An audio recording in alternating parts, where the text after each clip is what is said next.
I decided out of absolutely nowhere that I was going to do this. So I'm going to rank every SpongeBob game that I've played. This is gonna be for the casual, not the speedrun, obviously.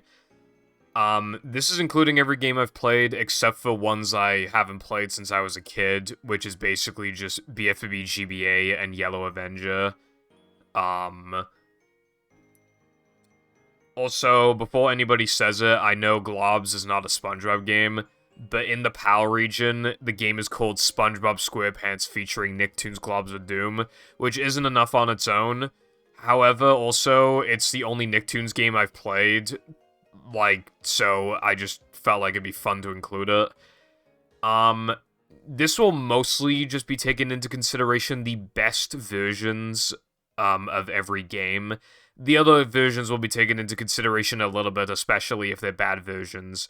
However, we will primarily be looking at the best versions to give the games the best chance possible. And I think I haven't forgotten any games. Hopefully I haven't. So I guess we can just start off immediately. I'm going to put Hero Pants in D. It is genuinely one of the worst games of all time. It retailed for $50, not 60, but still pretty close. It's not even, dude, like, it looks like one of those, like, bootleg games on, like, the fucking Switch eShop for, like, $15 or something. But no, it's 50, and it was made by fucking Activision. It genuinely, it's one of the, especially relative to the price, it might be the worst game of all time. Like, the music is super duper generic and sounds like it's just been taken from tracks from the show. It probably has. The game looks horrendous. It doesn't really like to play at 60 FPS. The loads are a little long considering how basic the levels are. They're all structured like exactly the same. All the characters are very basic and just repeat voice lines constantly. There aren't even that many levels and they're not very unique from each other. You can casually skip a lot of puzzles just by jumping around. Like, it's one of those games. A lot of games have like something that's kind of obvious that you can skip and you can just kind of skip it for fun. But that's like everything in this fucking game. And literally the only I mean, the voice actors voice the characters in this game even if they don't say much. There's things to collect, and there's a 100% completion cutscene, I think. So, I mean, there's that. And, like, I mean, I don't know. I mean, it's hard to give the game any praise. Oh yeah, with certain, like, collectibles, you can only collect them with certain characters, and that is just, like, so terrible, dude. Like, somebody's probably going to be like, oh, well, Super Mario 3D World has that a couple times. It's like, yeah, but, like, Hero Pants has that in, like, nearly every fucking level. And that game, and Super Mario 3D World makes up for that by just being really good for the rest of it. Like, this game is so bad. It's also a little crash-happy, and also, it's possible to, like, get soft-locked out of bounds because the game doesn't update your position properly. There's loads of Z fighting and, like, shadows just being tilted the wrong way and stuff. It really is just, for $50, might genuinely be the worst game of all time. It is also on 3DS, and on the 3DS version, the levels are even shorter. However, areas are divided, and the loads are really long, and there's more load screens, so little bit up for debate on which version's worse, because there's less game to play, but it runs even worse, and there's more load screens, so I don't know which one's worse. But I just put 360 because at least it's an HD resolution. I don't know. I mean, try to give it a chance, you know. But yeah, no, absolutely abysmal. Are there any games that deserve to join it? The only games that I feel like could be up for consideration there would be Robotic Revenge, Atlantis, and like RTFD, but I don't really think any of them are bad enough to be like. Well, none of them are gonna be placed below Hero Pants, but are any of them still gonna be D? I don't know. Robotic Revenge is like so painfully mediocre. So maybe that. Hell, Hero Pants is like, if you just turn your brain off, Hero Pants is kind of a little more fun to play than Robotic Revenge. It's just a okay, so Robotic Revenge. Um, so the cutscenes aren't skippable, and there's quite a few of them. It is just extremely basic. All the characters play almost the same. They have like some abilities. They have them in Hero Pants too. In Robotic Revenge, they have abilities, and they're not really notable. And other than that, they're just the exact same as each other, pretty much. And the way it's just very basic movement. Get locked in like a square area. Have to defeat all the robots by just like holding down your gun and just kind of strafing a little bit. And then you clear out the enemies and you go to the next area. Has super generic music again. Hero Pants is shorter, and its level design is just conceptually superior, but and Robotic Revenge still looks bad. You know, it's just like the most boring, mediocre game of all time. So Hero Pants is technically more fun to play, but Robotic Revenge is just like an objectively better made game. So I might put it in C, but for now we're just gonna put it like above Hero Pants in D.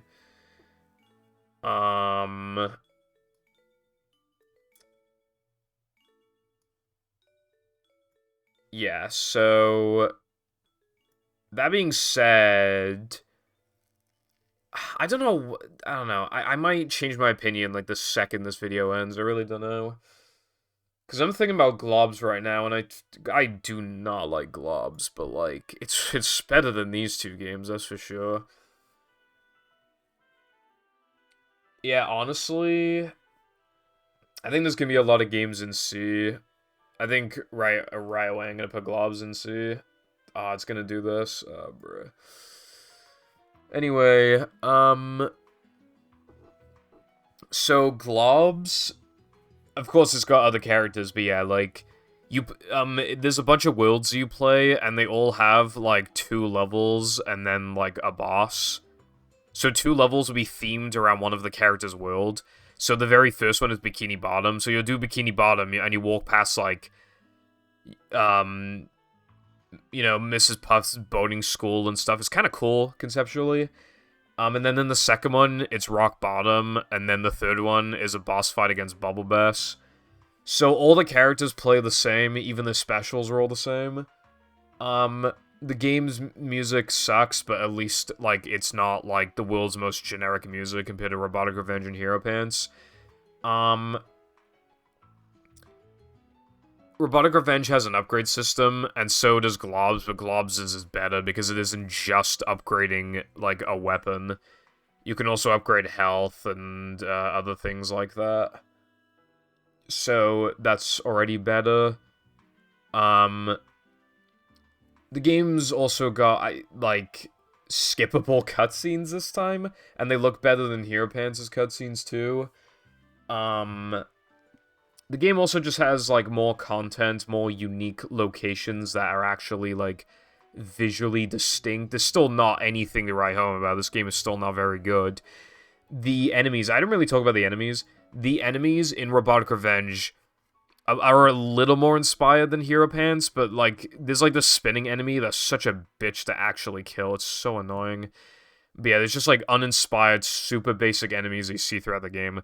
Globs has that too, but they're at least conceptually, like, a little more visually interesting, and as you go on, like, they start gaining armor and stuff. It's not anything crazy, but yeah.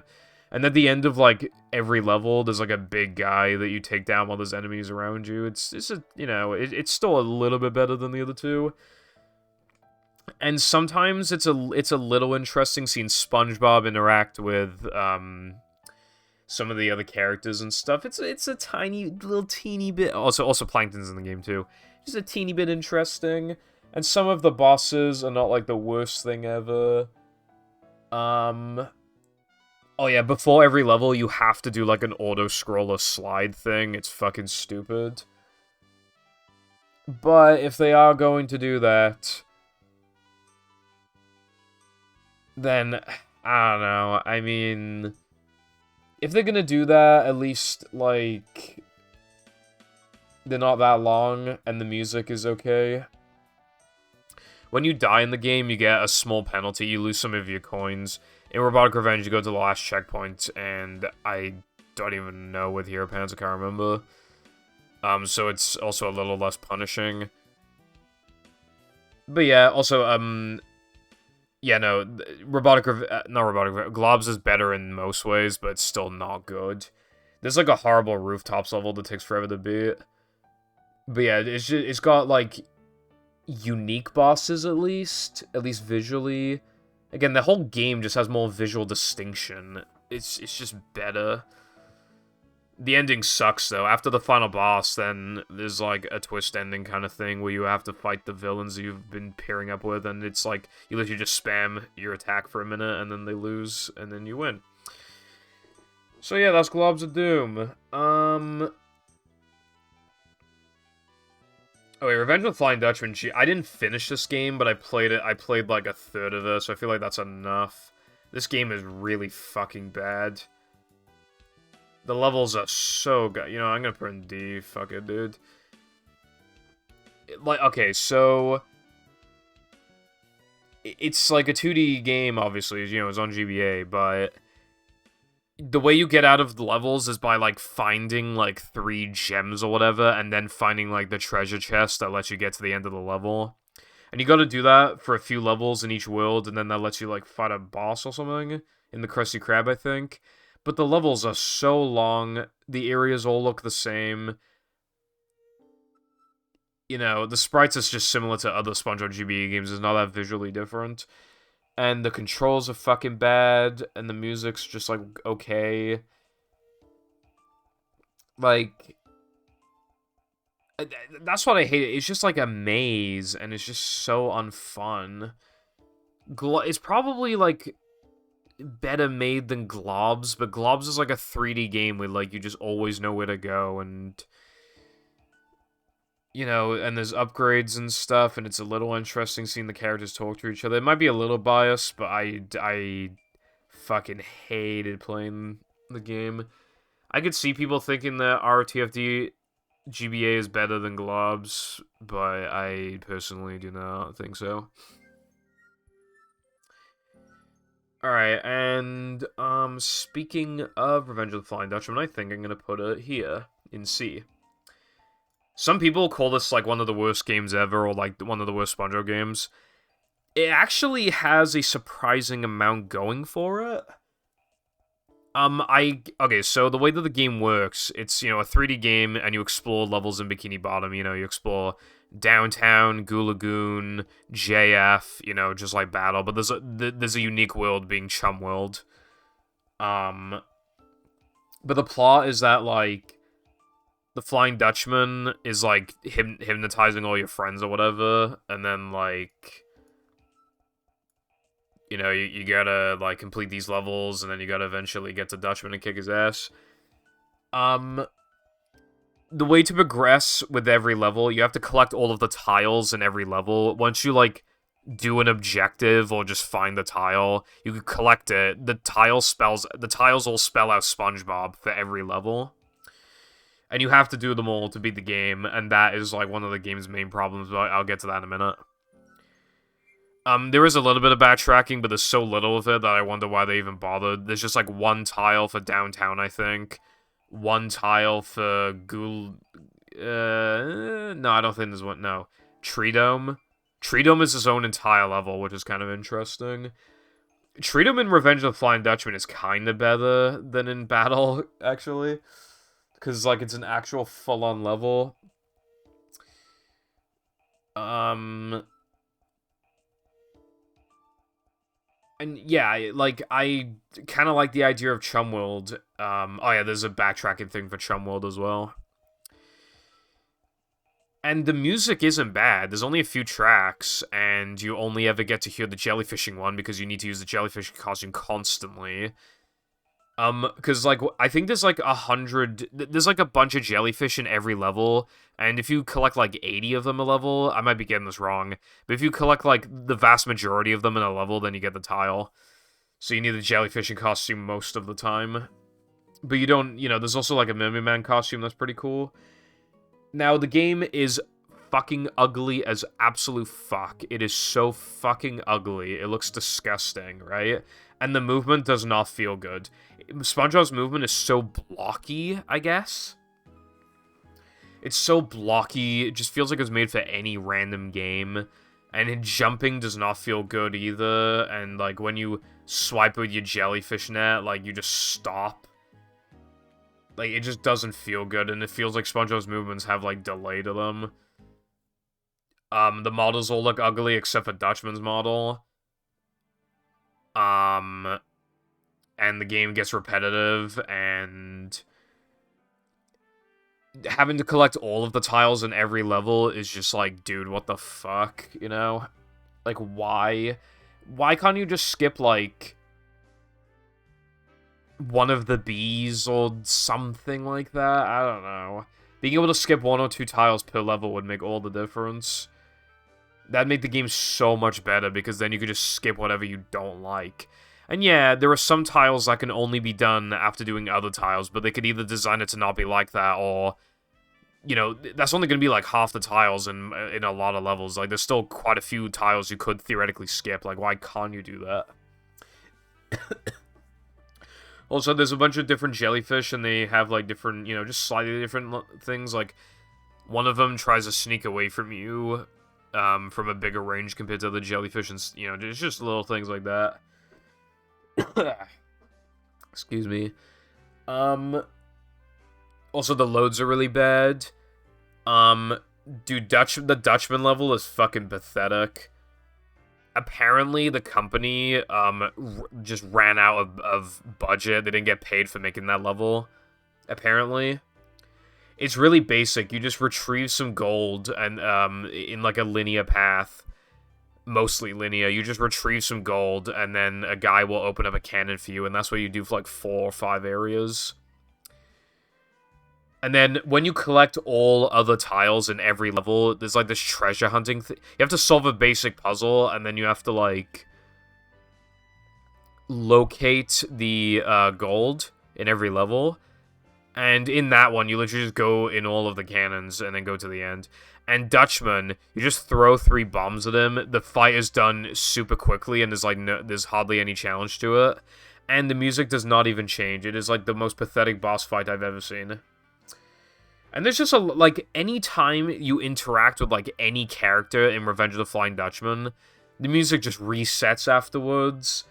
It doesn't really feel like much of a SpongeBob game, despite using locations from SpongeBob. It's like, I mean, movie feels more like a SpongeBob game. And there's just not enough tracks. The game just doesn't feel good to control. It's really ugly. The loads are terrible.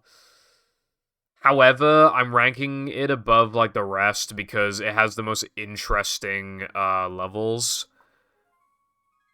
It has, by far, the best level design of all of these, even if it's still not great level design. And being able to explore Bikini Bottom is cool, and, you know, at least it's got, like, a decent, okay plot, and, like, you know, things like... But, I mean, I'm not even done bitching about this game. First of all, there's, like, coins to collect, like doubloons. They don't do anything. It's just for 100% purposes, like bragging rights, right? There are multiple ways to softlock out of 100% very easily. But by far, the easiest one, right? In Gulagoon Pier... When you get to the end, you can't get a tile because Dutchman is, like, trying to, like, run you over with his boat or whatever, and he's, like, destroying the pier. If you make it out and then come back, the pier has completely transformed, and anything in that area has been completely moved and just... Yeah, so you can't get all of the coin. You need to get them all in one go. Like, dude, I can't believe that. And there's also something like that as well in Dutchman, where it's like, if you take the cannon too early in Dutchman's Graveyard, then you can't, like, complete the game either. And it's just like, bruh. And there's also, like, a really long auto-scroller in JF that literally takes, like, 3 to 4 minutes. It takes fucking forever. And if you fuck it up at all, which, considering the movement is bad, you might, then you gotta do it again.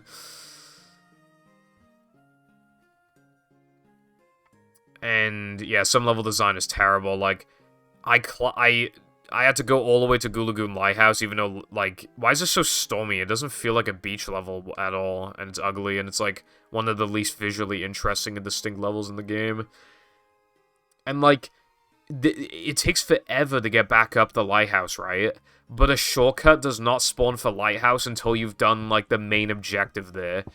And if you've done the main one, you've surely done the side objective too. Like, why? Like, why did I have to climb all the way up? Bro. And like, I just don't get I just don't get it. And there's also, like, you have to get, like, 100 sand dollars or something to, like, buy something from Squidward to get into Tree Dome. I think it's 100 or, like, 50 sand dollars. And the only way to do that is just by doing the objectives. Like it's not like it makes it look like there's a threshold, like that you don't have to do everything. Don't have to do all the objectives. But no, you do. And there's, like, the, you know, downtown, you have to, like, deliver Krabby Patties to downtown streets, but, like, it's not visually distinct, like, at all, so, like, you can't even fucking tell anything apart. And also Chum World, right? There's this part where you use, like, the reef blower to, like, blow, a ball up a bridge thing. It's broken on GameCube. It literally took me, like, 15 minutes. It is actually broken, and that on its own makes me want to never play the game again. And, to top it all off, I mean, I've probably forgotten a bunch of stuff, but yeah. To top it all off, the PS2 version drove this company out of business. That is not a joke. The PS2 version crashes constantly, and it can, and the loads are really bad, and it can corrupt your entire memory card. Absolutely fucked this game and this company. So the GameCube version is just objectively way better, but then you have that bridge issue, which apparently isn't, bad on PS2. Oh, also, I forgot the narrator is not the normal French narrator that it normally is. It's still a French narrator, but he sounds creepy and weird, and I don't like it.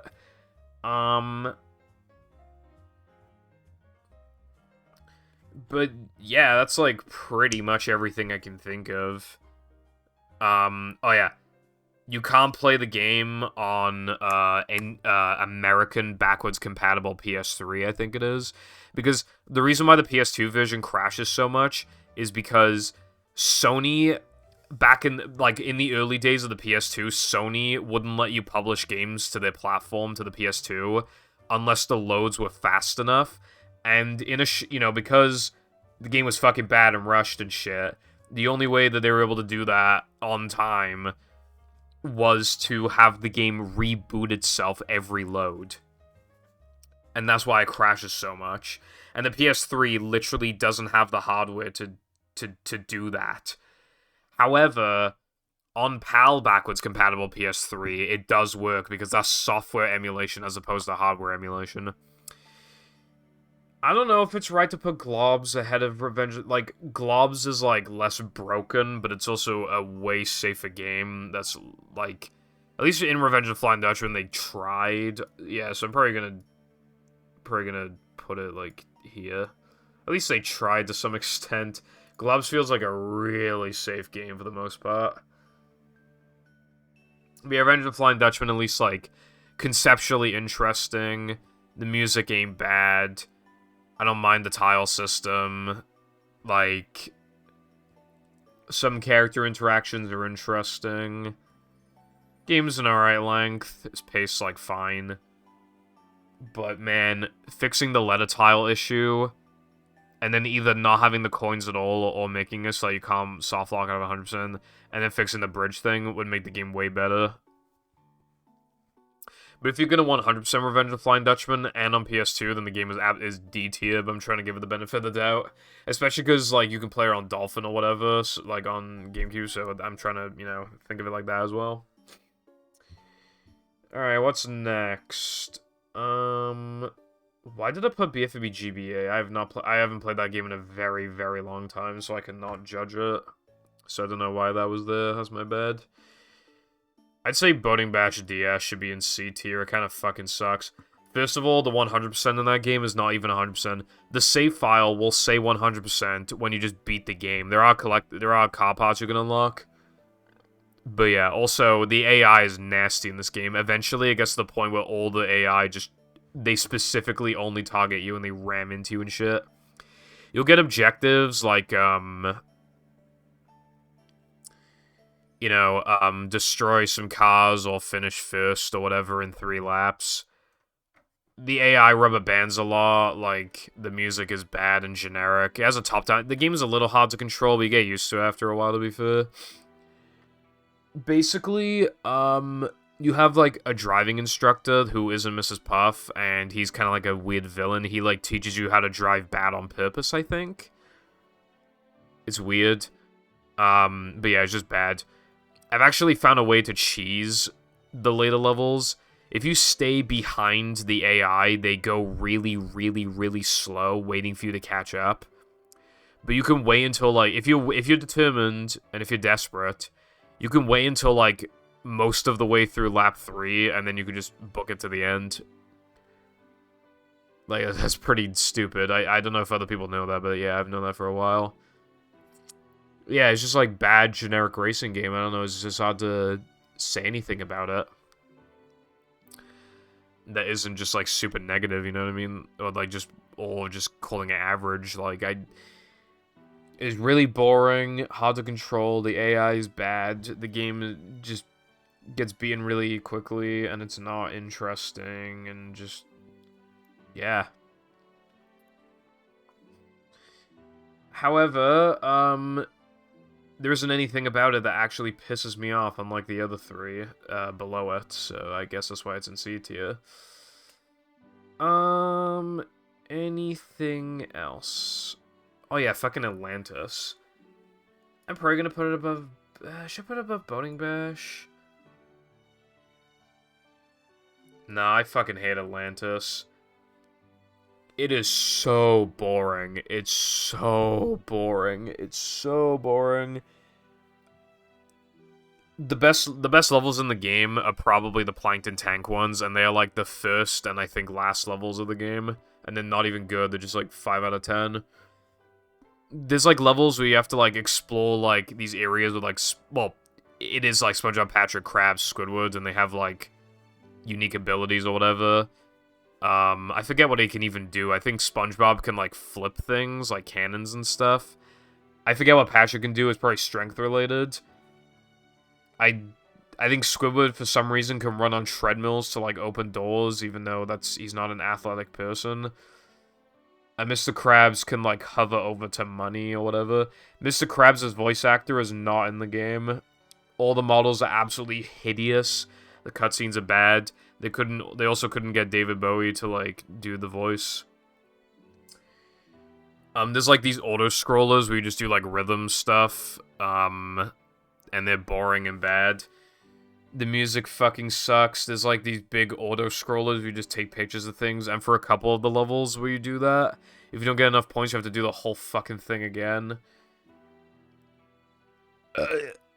Oh, I forgot about fucking Creature GBA. I felt like I was forgetting something. Alright, there we go. Yeah, it's you really gotta see it yourself. It's not good, dude. It's not good. I mean, there's different gameplay styles. And there's unique music. And the little hub world is not an actual hub world, but it's just like a map of the levels. That's, honestly, it looks kind of cool. And SpongeBob gives a description of every level, which is kind of interesting. You know what? Yeah, I'm gonna place it above Boating Bash. At least it kind of tries to a tiny extent. You really just gotta see some gameplay of it. It's fucking bad. Also, another thing is that if you, like, obtain collectibles or whatever, like, they unlock mini games and stuff, and they're not really anything to write home about either, but it's a little bit interesting, you know? It's better than nothing. I think there's also a mini game thing, like, halfway through the game, or, like, 2/3 of the way through the game, where, like, you don't even have to do anything. You literally just go AFK, I think, or at least, like, or you might need to get a certain amount of points, but the point threshold is low or something like that. I'm not sure. Okay,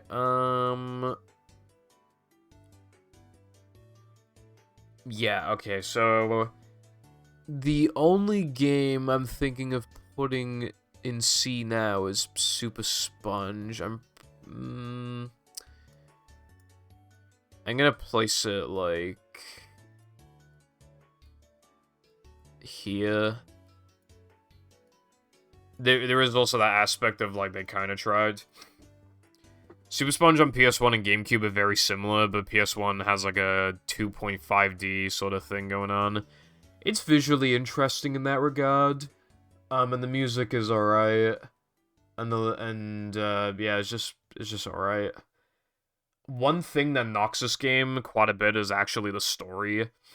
In these other games, other than, like, Boating Bash, there's, like, an actual objective with the game. But Super Sponge is, like, really stupid.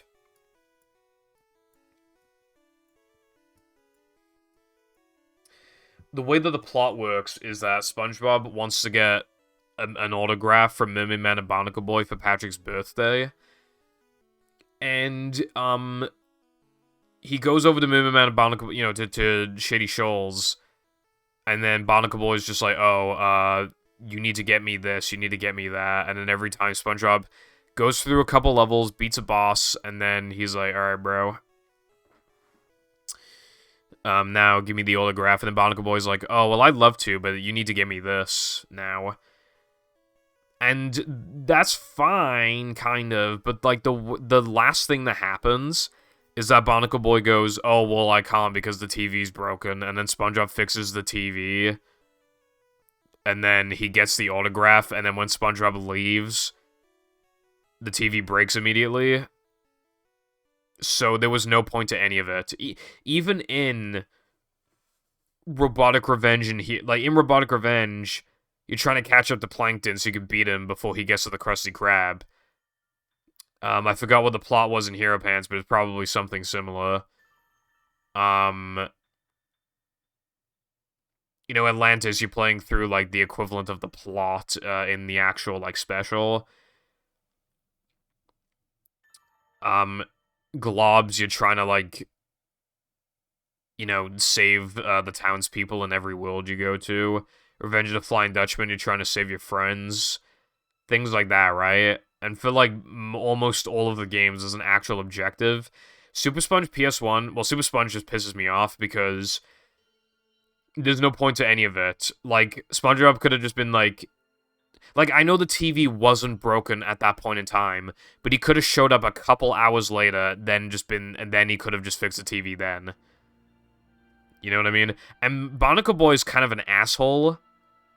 More of an asshole than normal. You know, like for example, in Mermaid Man and Barnacle Boy 2, they get annoyed at SpongeBob because he abuses the conch thingy, like, way too much.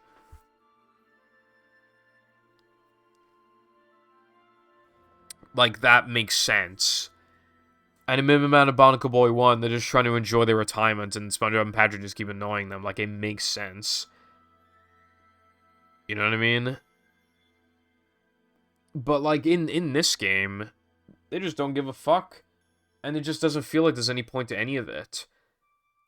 And the bosses are just not very good.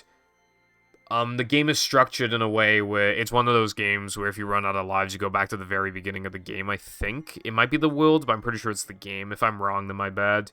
I know there's a password system, but, like, bro, it's a fucking PS1 game. Come on now.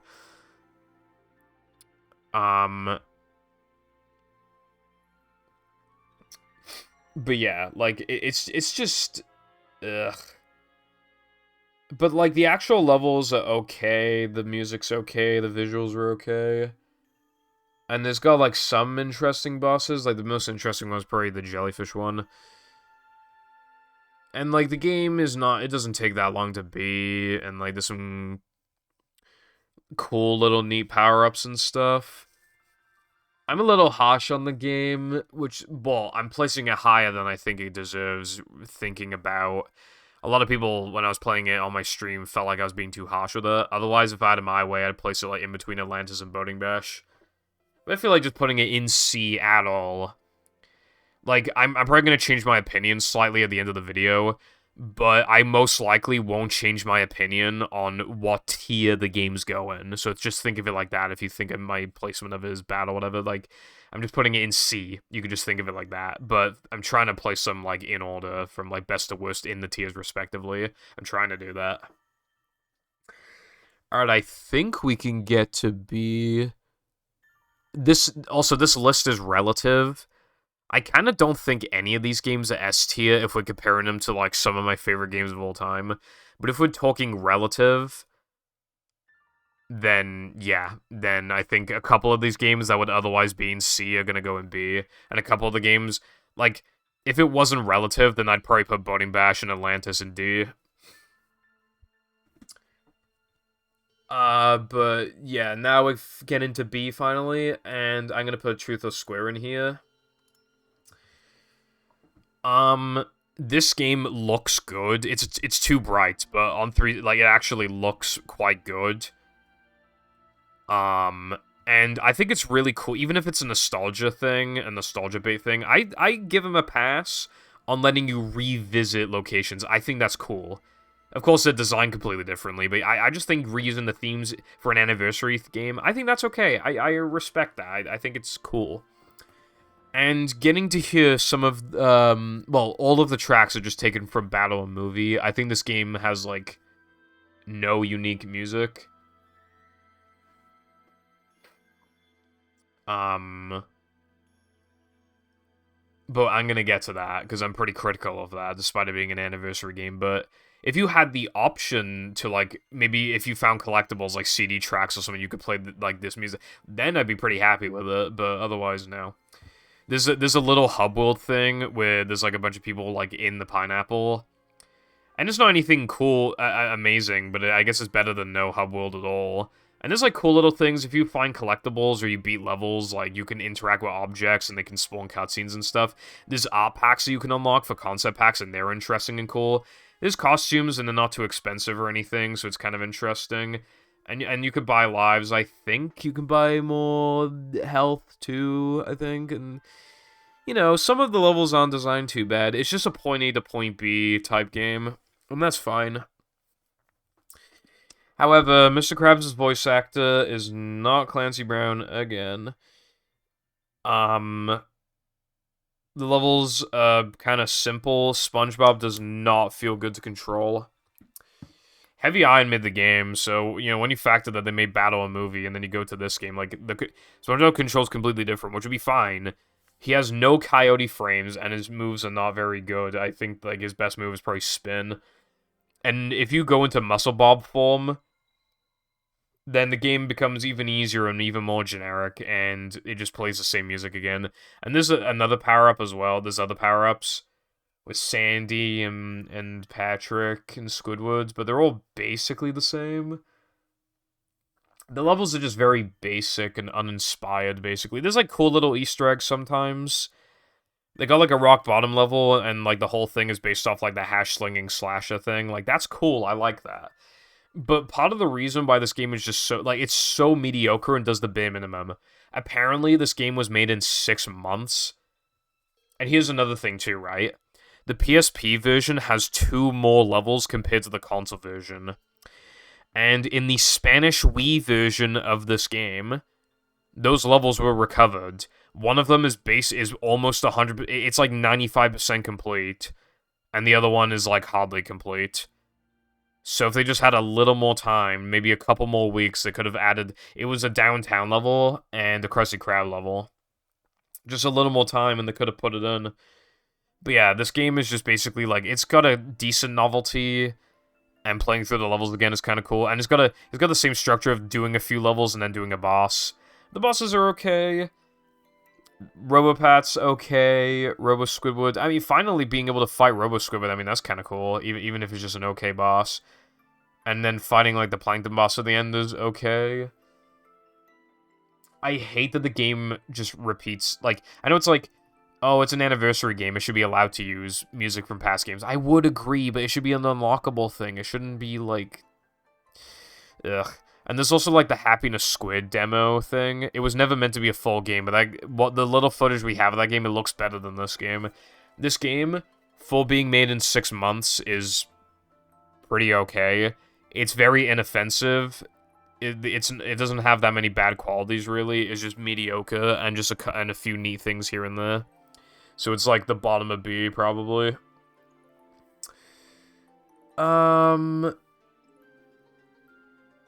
Alright, next up. Creature. GameCube. I honestly think it's mostly outclassed by Cosmic Shake. But they do go for slightly different things. This game is a point A to point B thing. It has a shop that you can buy things from, so it's got, like, currency, but it's not, like, a big thing. But yeah, it's like, there are, like, I think there's 49 things you can buy. So that's kind of cool.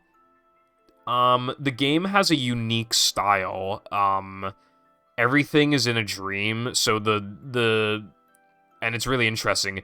Diesel dreaming, like, everything looks ugly, but in a good way. I actually really like it. It's, like, cel-shaded. It looks actually kind of nice. And the music in Creature is actually quite good. This is probably, like... I think this is the first game on the list so far that has good music, other than Revenge of the Flying Dutchman. And this music clears Revenge of the Flying Dutchman. Not only are the tracks better, but there's more tracks. And you don't just hear the same, like, 2 tracks the entire time. So, the Creature has by far the best music out of all the games we've been looking at so far. I'm pretty hungry for cookies, by the way. I know it's random. I'm pretty hungry for cookies, bro. Anyway. Yeah, like... And it has completely unique levels. It has Diesel Dreaming, and it has, like, driving levels in Diesel Dreaming as well. And, like, the characters are, like, they look so ugly and raw that I kind of love it. Oh, there's also Sleepy Seeds, and if you collect... Okay, so this game has a sick feature. I actually love it. So, the final level, and a lot of people consider it the best level in the game. I think it's called Hypnotic Highway, and you just drive through a track. It looks really good. Visually, it looks really good. It isn't, like, riveting, but it's just visually great, and it's not too long, so it's just a good level overall. Solid level. So if you just play through the game normally, you have to play a SpongeBob, right? But if you collect enough Sleepy Seeds, you can... Well, I think the character specific, yeah, like Patrick Sleepy Seeds and Plankton Sleepy Seeds, because you play as Patrick and Plankton as well. Which, by the way, I think makes this the first game that we're looking at where, like, where you play as multiple characters, and the characters actually have different levels from each other and actually do interesting things. So, yeah, that's cool. But yeah, there's Patrick levels and Plankton levels, and if you get all of the Patrick Sleepy Seeds or all of the Plankton Sleepy Seeds, you can do Hypnotic Highway as Patrick or Plankton, and that's fucking sick. I love that. And they go through different obstacles, because SpongeBob's driving is a cart. I don't remember what Plankton... I think it's a car, but Plankton has different paths that he goes on. And Patrick does too, because he has, like a space... He just has, like, a flying car, I guess. He has just, like, a vehicle, like a flight vehicle. So he goes through... It's a little more auto-scroller-like, but it's still really cool. I love it. It actually gives you an incentive to collect the Sleepy Seeds. You could argue that more could have been done, but... I don't know. I really like it. Because it's such, like, it's a small enough thing to where you don't feel like you have to do it. but it feels cool and rewarding if you do decide to do it.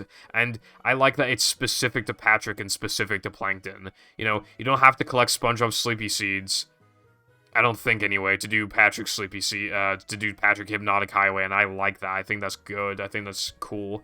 And he takes a different path, and it's fucking cool. And, same with Plankton, too. I just really like that, dude. I think it's great. Additionally, the game's got some cool, interesting cutscenes. And I like Starfish Man too. Okay, so so you got Diesel Dreaming, which is SpongeBob, and then you got Starfish Man as Patrick.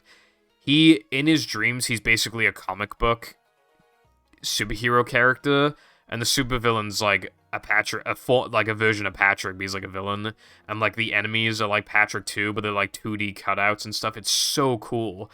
I love Starfish Man. It's so cool visually. However, the Plankton levels kind of fucking suck. There's only a couple of them.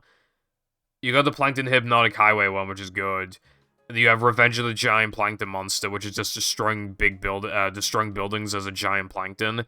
It's cool, but it goes on for way too long. If it was just 5 minutes long, it'd be great, but otherwise, nah, it's like 15, 20 minutes long. I think it's 20. So it just kind of hates at that point. And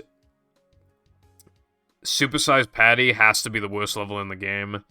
It's just an auto-scroller where a big patty chases you, but if you just don't make any big fucky wuckies, like, it'll never get you.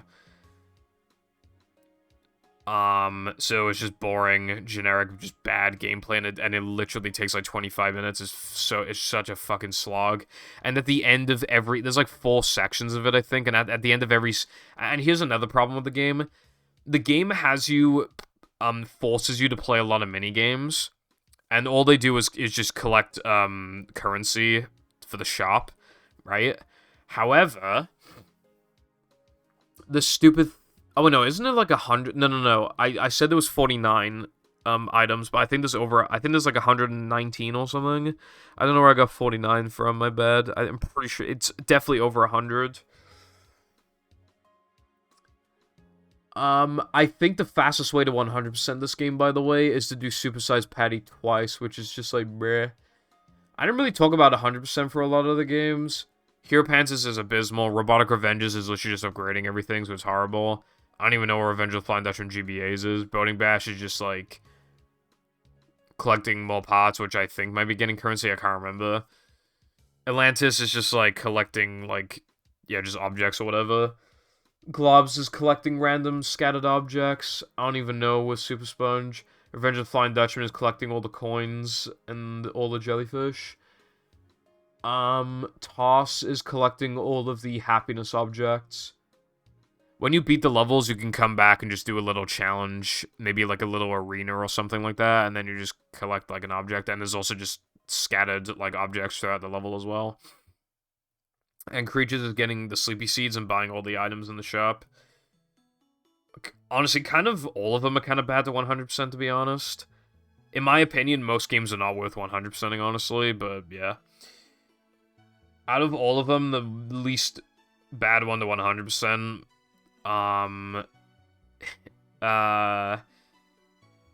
it might be Boating Bash. It's hard to say. Maybe Creature. Oh, no, I'd say Toss, actually. I'd say Toss. But yeah, yeah, so the Plankton levels are overall not great. Also, about the Force minigames thing, you don't have to play them, but you have to sit through the timer. So you just go AFK or whatever. Like, it's so stupid, dude. And this game is cutscene after cutscene after cutscene after cutscene after cutscene after cutscene after cutscene after cutscene. After cutscene.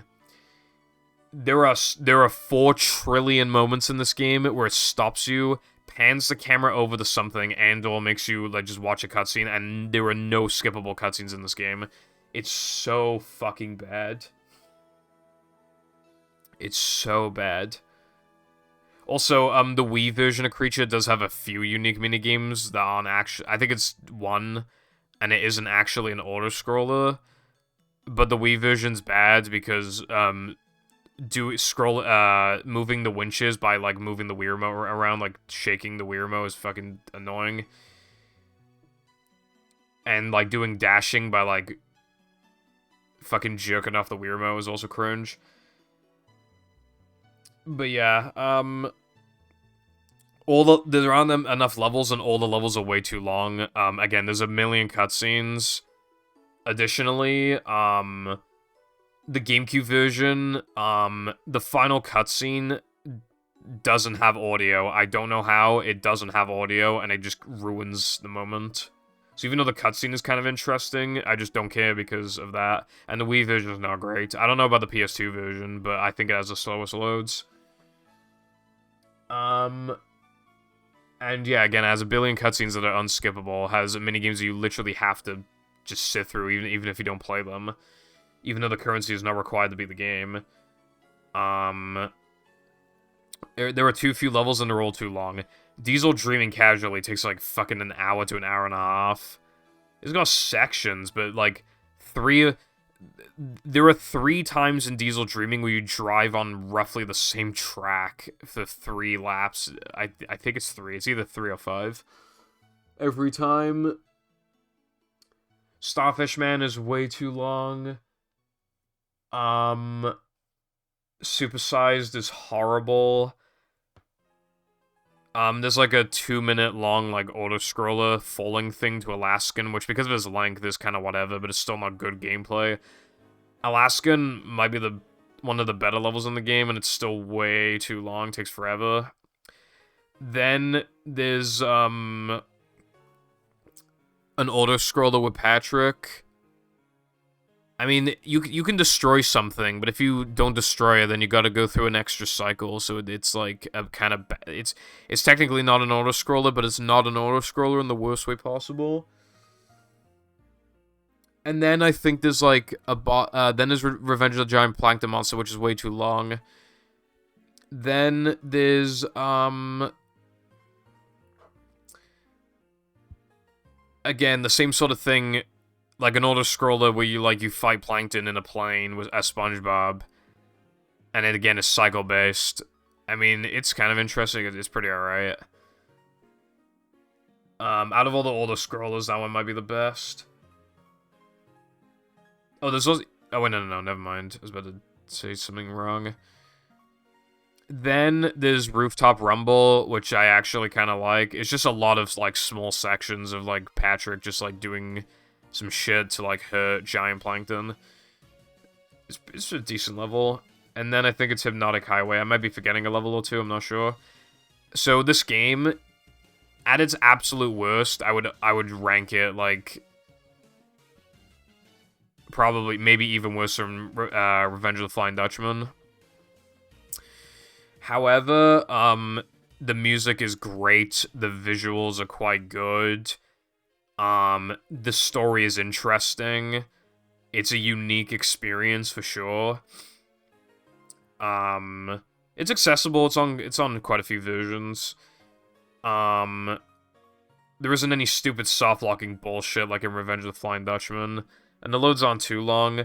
Oh, and also for every like level that you enter, or like every like big section of a level you enter, there's like a title card thing that gets announced by like a racing announcer kind of thing. Like, it's so cool, and the visuals are really good, dude. That's what carries the game pretty much. Some of the humor, the visuals, and the music, and Hypnotic Highway, just fucking great, dude. Like, it's just really good. Those qualities, like, at the game's absolute best, it's, like, high B tier or, like, low A tier, but at its worst, it's, like, fucking mid C tier. But again, this is relative to the rest of the SpongeBob games, so I'm putting in, like, low... I don't know, just put in B.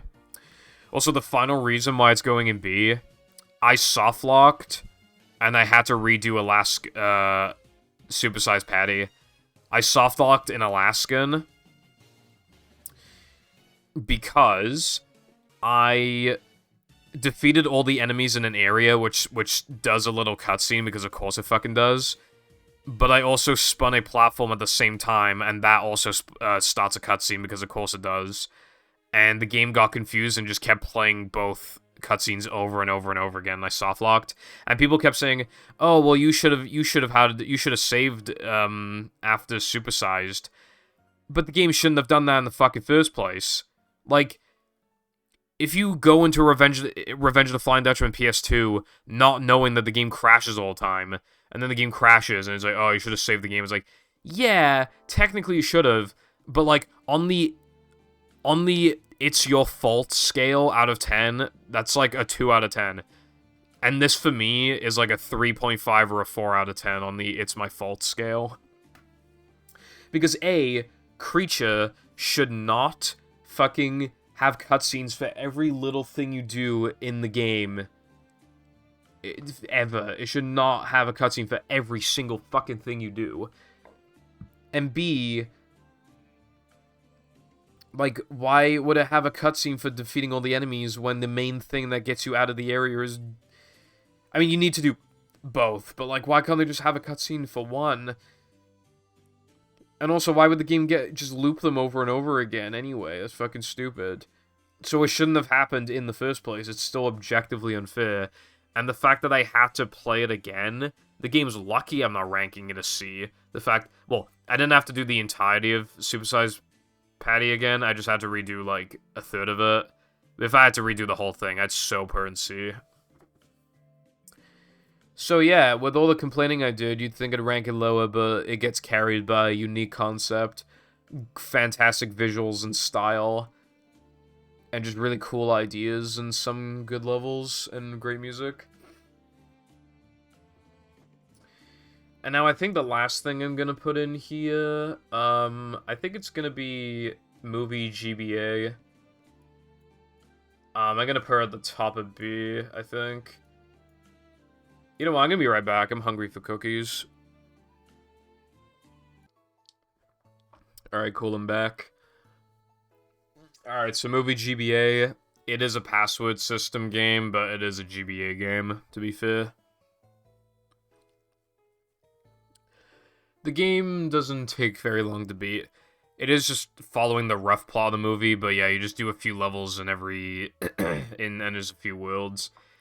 There's, like, Bikini Bottom, then, like, Shell City, I think, or, like, 3K. Then I think it's Shell City, or, like, SCDA, Navo Men, like that, those type of levels, and then I think it's, like, you know, then actual Shell City, and then Bikini Bottom again, and then you fight Neptune. The bosses are all very, very basic and easy. This game does something really weird. If you play on easy, you literally can't take damage from enemies. And I just don't understand what the point of that is. Like, that is not easy. That is just, like, beyond that. And the game also has a problem of, like, locations not being familiar enough, which is bad for a couple of the levels because they're a little bit maze-like, like a couple of the desert ones and shit.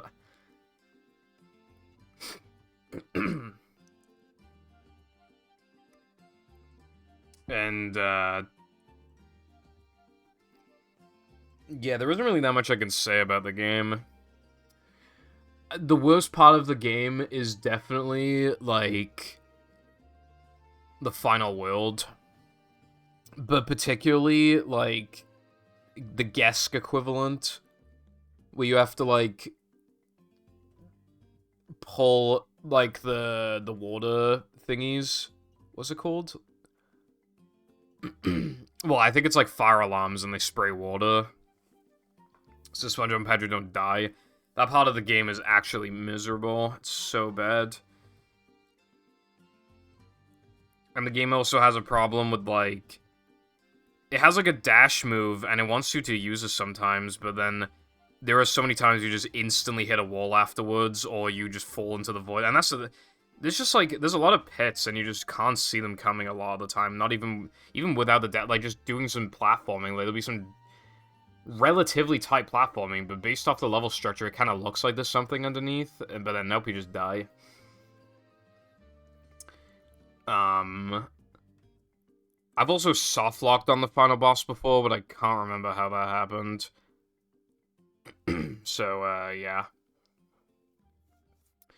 And there are like little golden clam things as currency, and you can buy like extra lives and shit. It's kind of cool. And also the cutscenes for the movie are like they're done in like Sprite, and it looks kind of good. And the music is pretty. It's overall it's decent. You know, I don't really remember that many of the tracks offhand, but when you're playing the game, they definitely complement the game. Like it's solid. It might be I think it's probably the second best GBA game based off of like what people generally say about the GBA games, and based off how I feel about it, it's probably the second best one, even if I haven't played most of them. Well, I say most, even if I haven't played like a few of them.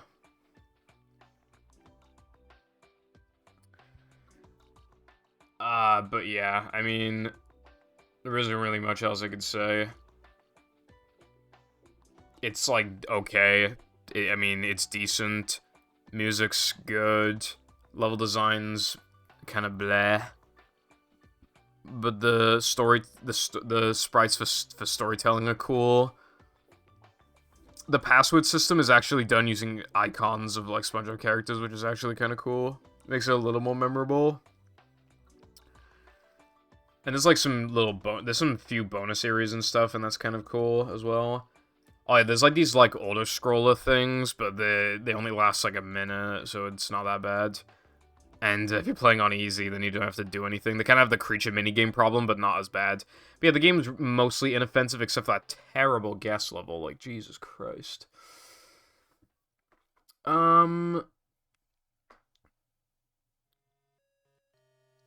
Yeah. And now, I guess the final game I'm going to put in B is Rehydrated. And if we were basing this just as a remake, I'd rank it lower. But I'm partly factoring it as its own unique game. I mean, anybody watching this probably already knows how I feel about Rehydrated. But like when you know the game so well because you've ran the game before, and like you know what everything is, and you just know a lot of little details and just like little tiny little things about the character's movements and just little physics things. Rehydrated has literal hundreds of things that are slightly off. It has, I'm not exaggerating, nearly zero improvements. And it has literal hundreds of, like, little things that are inferior in some capacity. And they add up to become a big problem. SpongeBob, Patrick, and Sandy do not feel good. It's an Unreal Engine. It just feels like generic character movement. It just doesn't feel good. The characters lost their dynamic jumping as well. The cruise bubble feels abysmal to control, and the fucking controls are not inverted like they are in the original. Like, again, I really cannot stress enough that it's like actual hundreds of little things that are just inferior. I had instances of like robots getting stuck and stuff. Like sound effects don't play when they're supposed to, or they like overlap when they're not supposed to. Genuinely, I should probably make a second channel video ranting about how much more inferior it is compared to the original. There are a few things it does better. In JF, it doesn't force you to read nearly as many signs, which is a fucking godsend. Thank God. Patrick is like 1% better because his belly attack gives him a little bit of speed, which means he can move around a tiny bit faster. And he can do his belly attack like in midair now, as well.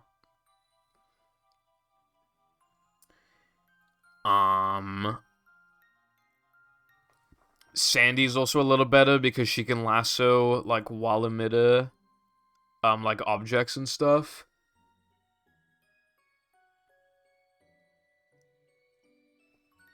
I don't think this is a good thing, but it's technically subjective. The final boss now has checkpoints. Before it was like a gauntlet thing, and like the whole point was like no checkpoints, but now there's a bunch of checkpoints if you like that. Robosanny and Robopat are like a lot faster. And there's one clam that's like a lot cheaper.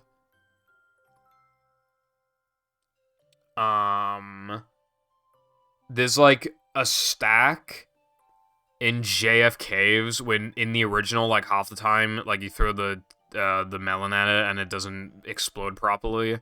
So you have to like throw a second melon, and in Rehydrated that I don't think I've ever had that problem.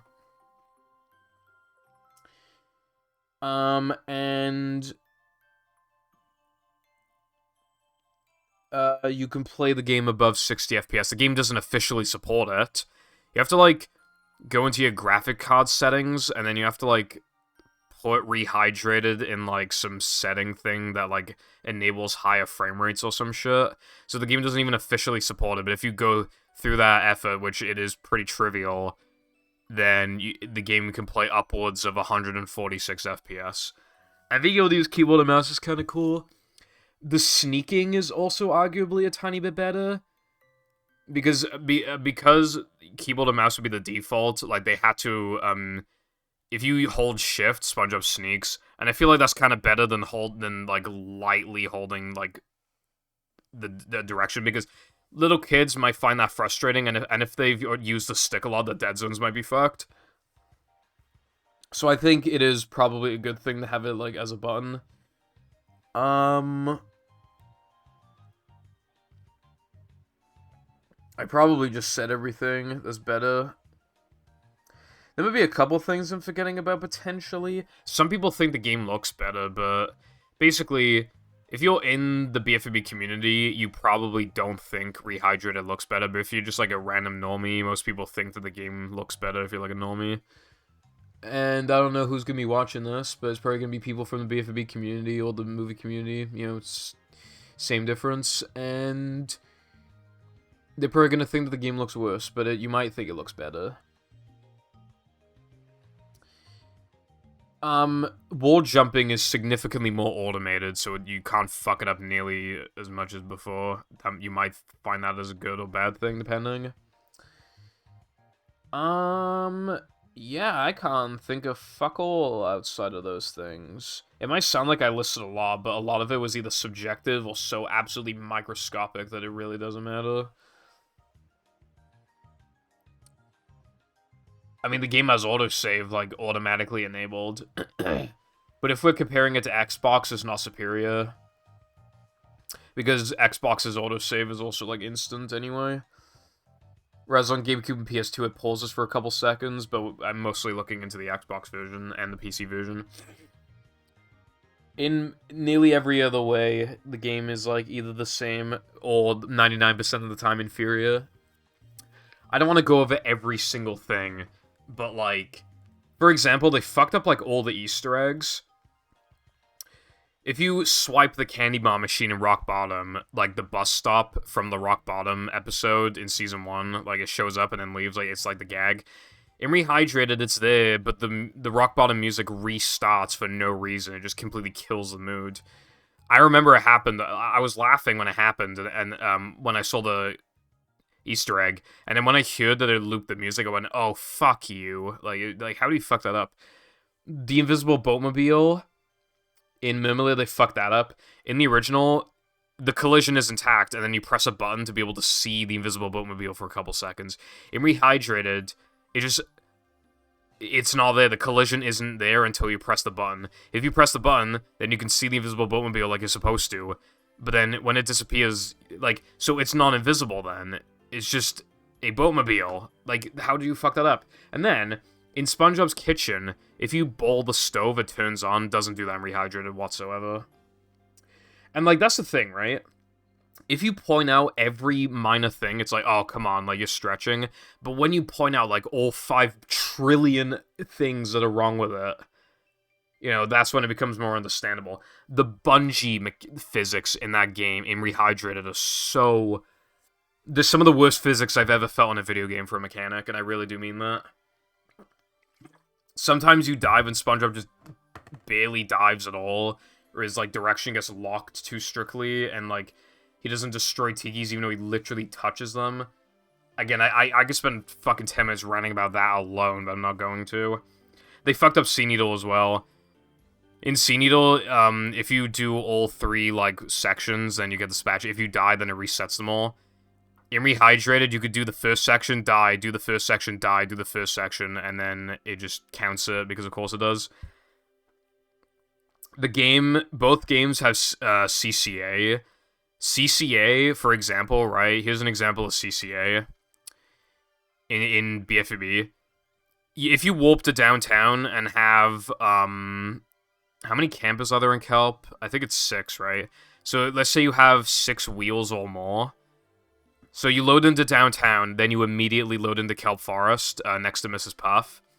If you press L within a few frame window when you load in, the game will think that you collected 6 campers, because it transfers over the wheel count to the campers, and Mrs. Puff will give you the spatula.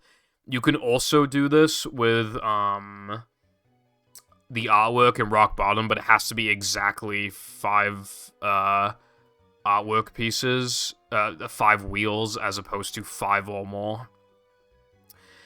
Now, in Rehydrated, that exists, and you want to know how it exists in Rehydrated? It's the same thing, except you don't press L. It just happens. If you load from downtown to campers, the game will just think that you have enough campers, and then it'll just give you the spatula. And not only that, it's more powerful in Rehydrated, because it also works with Save the Children in Goo Lagoon, and the cannons in Dutchman.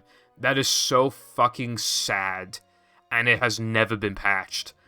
If you play the game, like, the way that the game is meant to be played is that you do what you want to, and then if you really need more spatulas, you can come back later. Any random casual person is going to accidentally... They're going to accidentally do CCA. I only didn't because I knew where everything was when the game came out, and I just did everything in one go. But most people are not going to play like that. Most people will accidentally guess CCA. And they didn't even fix a lot of the problems. There's still ways to easily cheese downtown. You know, like, the slide in Rock Bottom, and how it's obvious the Sandy can hover over to it? The slide is even closer Rehydrated. And the way that they try to fix it is that you can't get the across the trench of Advanced Darkness. You can't get that spatula. So the only spatula that you can actually collect by cheesing it is Slip and Slide. But that's such a cheap way of doing it, dude. Like why wouldn't you just put it further away? And like, oh, the SpongeBob physics, like the SpongeBob physics are already not even very good in the original, and it's so bouncy and just fucking reactive to everything, and it just doesn't feel good, and it's too fucking fast, and again, bounces off absolutely everything. Feels like shit, dude. In Rehydrated. The bosses, even though they're faster, the animations are significantly more jank. Robopat, when he, like, throws up at you in Phase 3, he does it not in Phase 3. He does it, like, 3 times total in the boss fight, though. And it keeps playing the sound effect even after you get hit, or even after you avoid the attack. You keep, during the entire rest of the fight, unless you die, you just keep looping the 6, and it overlaps as well. In Goo Lagoon, if you've done Connect the Towers, if you load into the area, not even just die, but, just load into the area or die and respawn, it'll play all of the sound effects for the towers at once, and it just fucking overlaps the sound effects, and it's ear rape. In BFB, you can cheese the moat spatula, because, with Patrick or SpongeBob with a cruise bubble, because... the button is still there, it's just invisible. In Rehydrated, it's visible just under the goo, so you literally just bowl it as SpongeBob, so it's even more obvious now. In Drain the Lake, you're supposed to, like, throw hammerbots at, like, the fountains. You can just bowl them as SpongeBob in Rehydrated specifically, because of course you can. Oh yeah, you can also cheese Murmler and Kelp Forest very easily, too. Even easier than the original. Oh yeah, there's one more thing that Rehydrated does as superior. In Dutchman, there's like a sock, and it's not obvious, so you're supposed to do it as Sandy. But when you come back to that area as Sandy, the lassos are present. So that then it makes it obvious, but you don't know until after you make it back. But in Rehydrated, the lassos are just already there, which it probably was on accident, but I don't care. It makes the game better by like 0.01%. The ball sound effect, first of all, the ball physics are abysmal. It also bounces off everything and is just absolutely abysmal. If you hold ball for too long, it just doesn't play the sound effect when you release it. When you hover as Sandy, there's supposed to be a sound effect indicating that your lasso timer is about to run out. Doesn't happen in Rehydrated. Spin stalling doesn't work properly in Rehydrated. It doesn't slow you down like it does in the original. It's for like precision platforming. For some reason, to stun enemies properly as Patrick now, you have to double jump slam instead of single jump slam for no fucking reason. Tata robots have an abysmal hitbox because it's now, instead of being a boxy design like they were in the original, now like the Tata source is like round, and that's fine. You could argue it looks better or worse or whatever. I don't really care either way. I think it looks fine. But the hitbox is the same as how it looks, and it's a bit... Patrick just can't deal with those robots. Like, it's so bad. Underwear. If you get hit and then reload, you don't replenish health. You can go into a boss with just 1 health. And they kept it in Cosmic Shake, so it's clearly like a design option. Like, they decided to do that, even though it's objectively bad. Also, when you die, the game... it reloads. It literally makes you go through another load. And loading transitions are fake anyway, so they're even longer. The game makes you go through this, like, black screen thing like it does in the original, and then it does load screen. Why would you do that? Why would you do that? And, like, I'm sure I'm forgetting countless things. I mean, I had multiple instances of robots getting stuck or whatever, I remember. Oh yeah, Sand Mountain looks terrible, because it covers every... Like, it looks more snowy in the original, which just looks better. I know it's Sand Mountain, but the snow just looks better. And also, like, the entire area in Rehydrated is just covered in fucking fog, and you can't see what you're doing, and it just looks bad and stupid. Oh yeah, Ballroom is also a little less bullshit and Rehydrated. They automated it a little more, so that is kind of nice, because Ballroom in battle is terrible. Casually, yeah, again, I'm sure I'm forgetting countless things. I mean, I am mostly just factoring current version PC, but, like, dude, this needs to be mentioned. It needs to be mentioned, right? Okay, so... The first version of the game was horrible. First of all, you could not refight bosses. Why? I don't know. Second, that also means that you couldn't replay the SpongeBob arena after you were done with the game. And a developer literally said that they're not going to allow the option to re-enter the SpongeBob arena because, and I quote, you can't in the original, despite the fact that you literally can. No one playtested the game. No one playtested... Well, nobody played the original game. No chance. Absolutely no chance. Also, they ripped off a lot of work from Igor. Igor made a level editor for Battle Movie, Incredible, Scooby-Doo, etc. Called Industrial Park.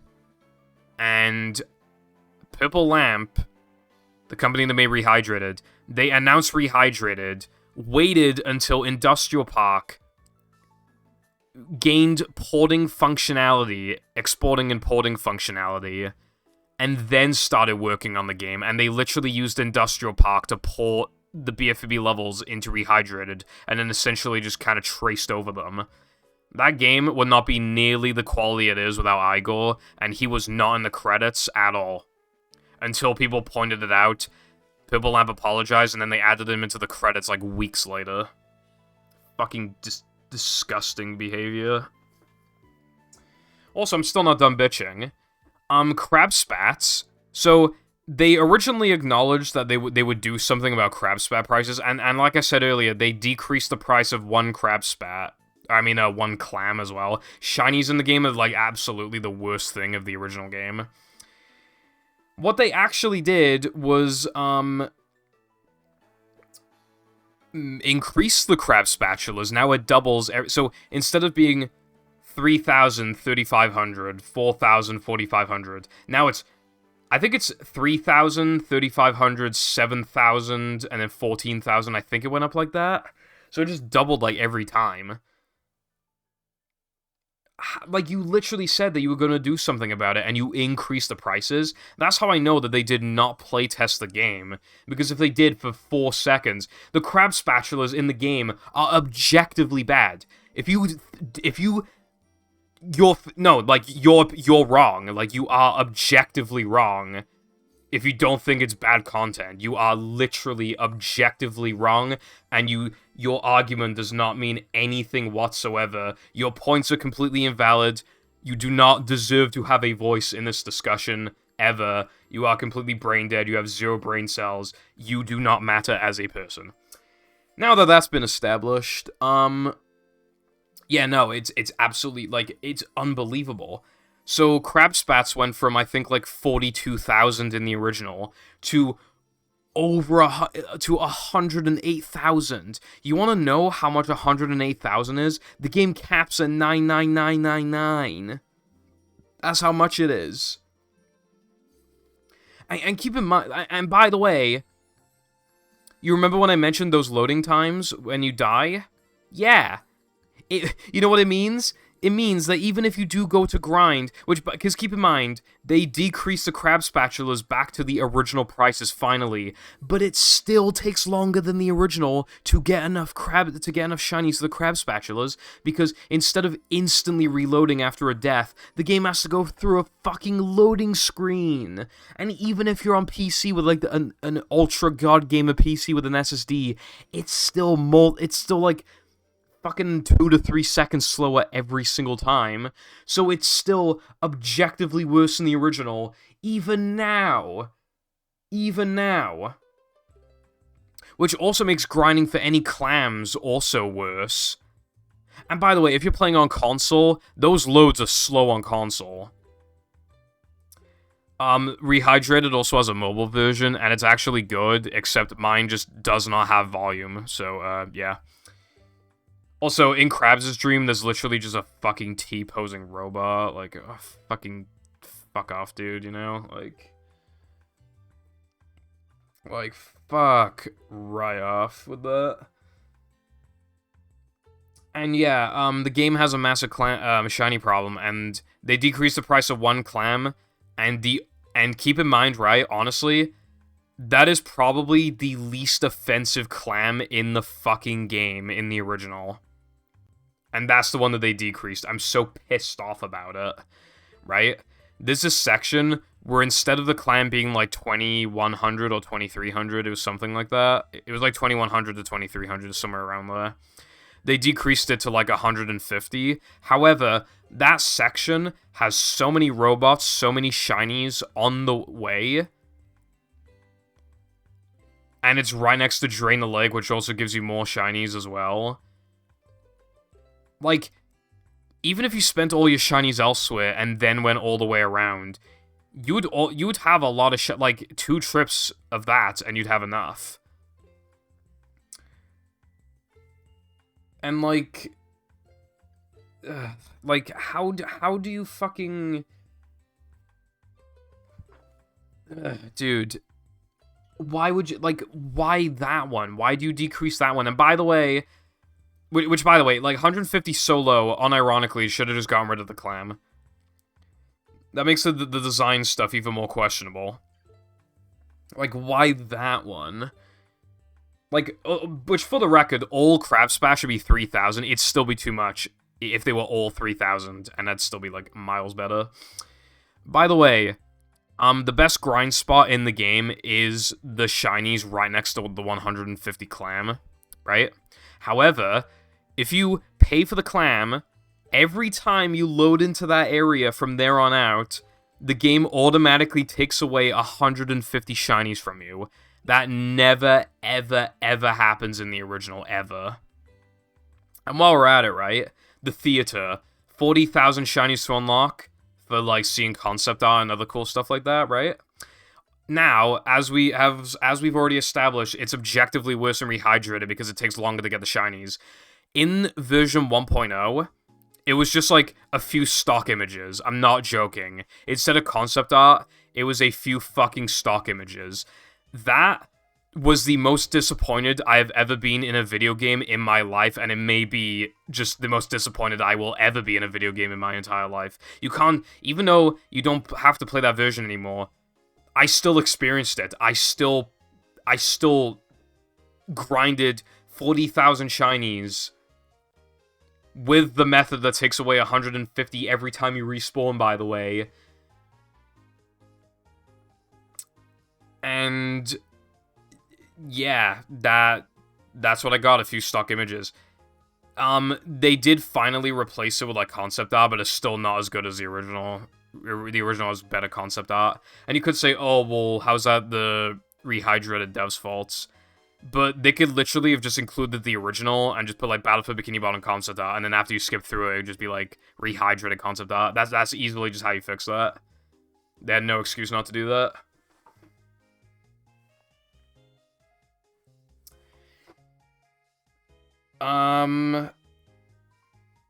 Also, they ported the sound effects from the PS2 version, which is, like, extremely compressed. And because they used the IP, they literally could have just ripped from the Xbox version, and they just didn't. And Krabs does not redo his voice line, so it's still shitty Krabs. They redid some sound effects, but they all just sound worse. They redid the timer, but it looks worse. They redid the menu for some reason, and that one's pretty subjective. I like it, the menu, but I don't know if I prefer it. Oh yeah, that's another thing they did better, actually. There's now icons for every location, every warp location, and that is actually cool. Oh yeah, another thing the game is worse with. You know how the game has a lot of immersion because you can see levels, like you're in JF and then you look and you can see downtown in the distance and stuff. That does exist in Rehydrated, but there's less of it. In Tree Dome, you can't see outside properly. Krusty Krab, you can't see outside. Squid's House, you can't see outside. Pineapple, you can't see outside. It's just inferior. It's still, you know, it's not a huge deal, but again, individually, most of these things are not a huge deal. But yeah, just in, like, every way pretty much imaginable, it's just worse. The Switch version's horrible, but you could probably already imagine that. So yeah, I mean, if we just pretend that the original doesn't exist and it's just its own game, the level design is good, and the music is really good, and stuff like that, but yeah, when you factor, you know, versions on the PC version, plus just, like, all of the inferior, like, Rehydrated is good for kids. Absolutely is good for kids. And it's good for people who just want a way to play the original, to play Battle, basically. Because, again, if you just pretend the original doesn't exist, this game is, like, kind of good. It's, like, barely scraping a 7 out of 10. Like, again, like, if you don't have the consoles to play the originals, and you don't like emulators, Rehydrated will absolutely do you okay. It is, and if you're just, like, some random normie who just wants to play a SpongeBob game, it is completely fine then. But if you know anything about the original, the remake is inferior in pretty much every way. The only ways that it's, like, the only ways where it's better that actually matter is just, like the signs in JF not being annoying, and the bosses being faster. That's pretty much the only notable stuff. Oh yeah, Hans is also, like, really glitchy and shit, and, like, sometimes he places you, like, in midair when you're already out of bounds. It's, like, so fucked. It's really jank. Also, because they ported everything over from Industrial Park, and just, like, other files and stuff, in Squid's house, SpongeBob constantly says, I didn't know Squidward had a lamp. Squidward literally does not have a lamp. It is just a leftover from the original that they accidentally ported over and just have not removed. And that's my problem. They haven't fixed most of these issues. You can now refight the bosses. Oh, there's one final big thing I need to go over. The multiplayer. The multiplayer is so bad, unironically, the game would be better if it didn't exist. Not even joking. Because, right? It's horrible. It is extremely generic. The characters don't have any cool, unique abilities, and you just fight robots, and it's just like the same thing, just over and over and over and over and over again, with different backgrounds or whatever. Oh, that's another thing as well, like, the Rehydrated devs, they were talking about, like, adding back beta content, you know, Robo Sponge Phase 2, and Robo Squidward, and Patrick's Dream. They just added, like, background stuff in, like, the multiplayer, basically. The multiplayer would be acceptable if the shinies you got from it transferred over to Rehydrated, because then that is still better than grinding. I'll give them that. It's still better than grinding. And, that would have been fine, but nope, of course it doesn't. It doesn't do anything, and it's absolutely abysmal. If they just didn't work, I mean, I wouldn't be surprised if, like, Nick forced them to do it or something, but I'm just saying, if they actually, you know, people are like, but the game was rushed, it's not their fault, then why did they wait until IP had porting functionality? Like, they could, you know, like, that's fucking bullshit. And also, they had months to make a game. The original BFB was made in 9 months. 8, as a matter of fact, because of some stuff that we know. It was actually 8, at most 8. And then this game, they literally just had to trace and just copy everything. Didn't even have to redo the music or the voice lines. Also, there were like a couple ways to softlock out of 100%, I think, in Rehydrated, but I think they fixed them, and I never encountered them, and I forgot what they were. But, yeah. I've ranted to death, but yeah, the game would just be better if they, instead of putting time into the multiplayer, just put time into the actual game to polish the rest of it up. But yeah, if it's the only way of playing the game, it is good, so I had to factor that in. But otherwise, and you might think the game looks really good, you might really like the quick bosses, you might really like the menu. And also the characters are more expressive during character interactions, like during dialogue, which is cool. But yeah, it is inferior to the original in every meaningful way. So it's going at the bottom of B. I really don't even want to put it in B, but most of the issues with the game, random people are not going to notice. It's just when you compare it as a remake, it's just so absolutely horrible. Definitely the worst remake I've ever played. In terms of being, because people are like, it's a faithful remake, and then it's not faithful at all because it does every single thing ever worse. Faithful remakes are just poor excuses of just being lazy.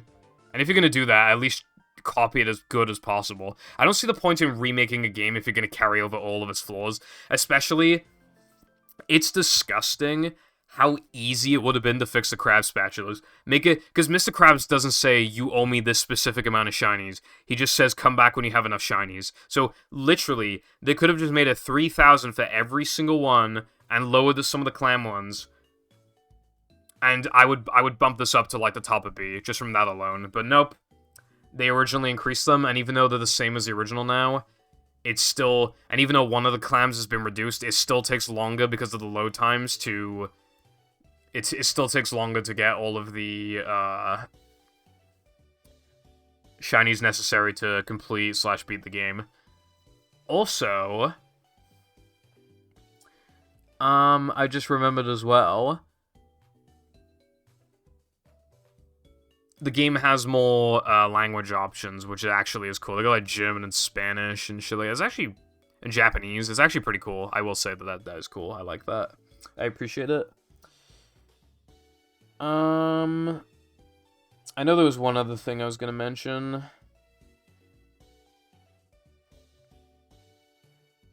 but I forgot. So I think it's best I move on.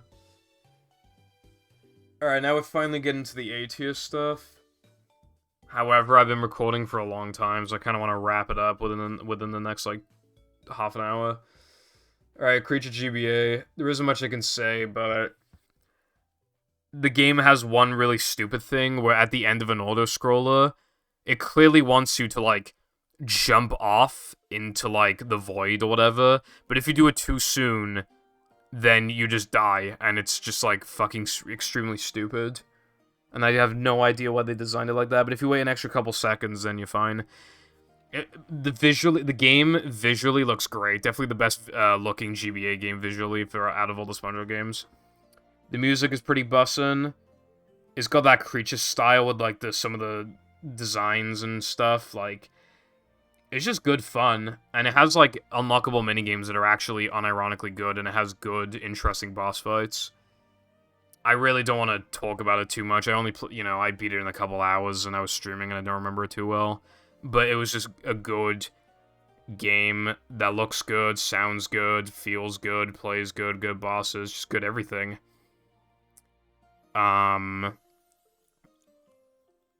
think it has a stupid game over system thing like the Super Sponge does, but yeah, like, for a GBA game, it's pretty good. You should check it out.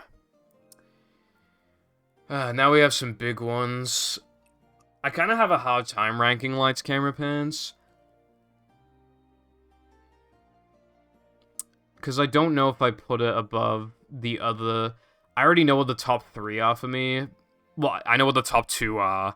And then I know that one of them is either going to be 3rd or 4th. Like, Lights, Camera, Pans is either going to be 3rd or 4th. And it's hard for me to decide between... You know what? No, I'm going to put it 4th. Alright. So, I'm going to put Lights, Camera, Panties in A.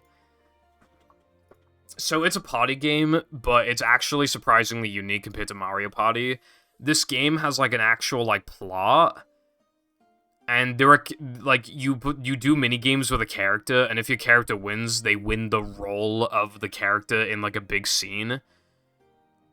So, for example, like, there's, like, the Sneaky Hermit or whatever. And you can be the Sneaky Hermit.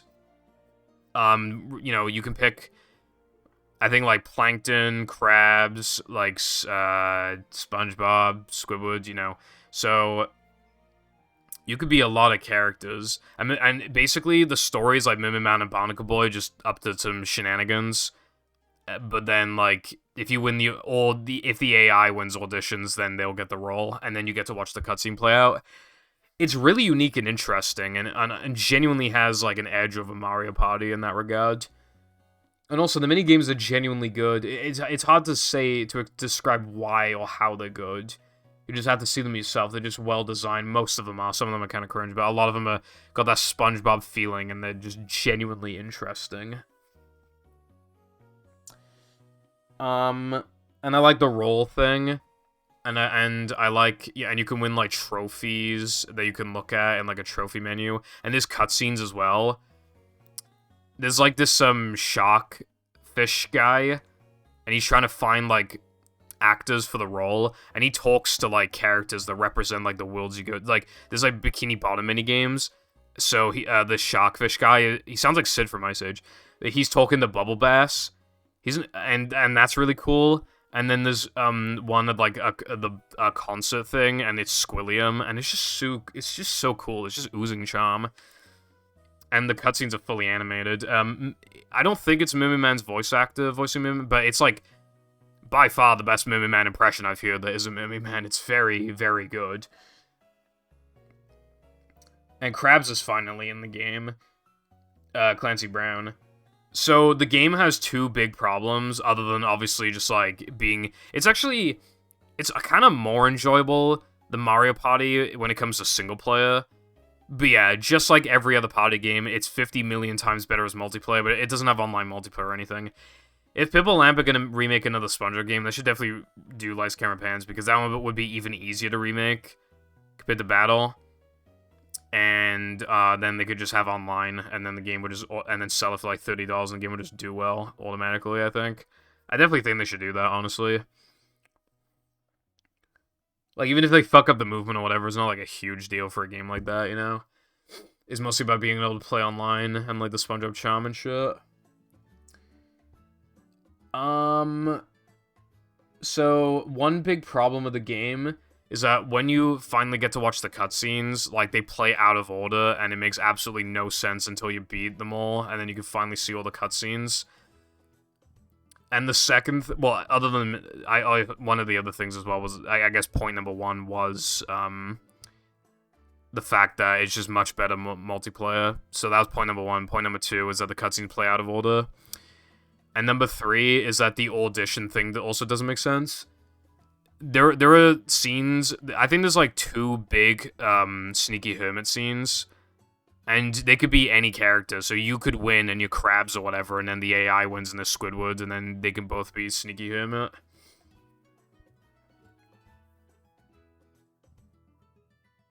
I think, I think you could play a Squidward. So it just doesn't make sense.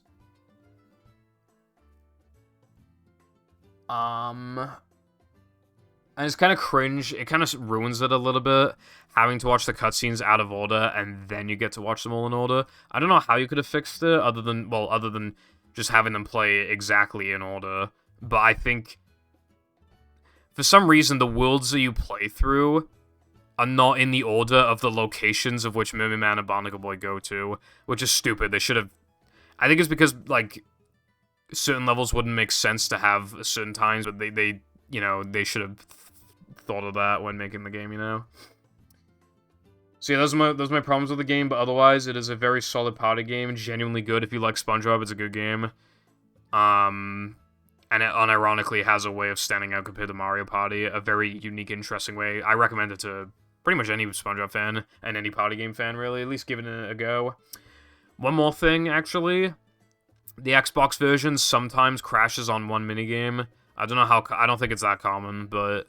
yeah, watch out for that. Okay. Number 3. Cosmic Shake. Like I said earlier, in my opinion, Cosmic Shake is mostly better creature. It is also a point A to point B thing, where there's like a collectible that you don't actually need to beat the game. However, Cosmic Shake has a hub world. It has, all of its mini-games and cutscenes are skippable, and it hardly has any auto-scrollers, so it's automatically better.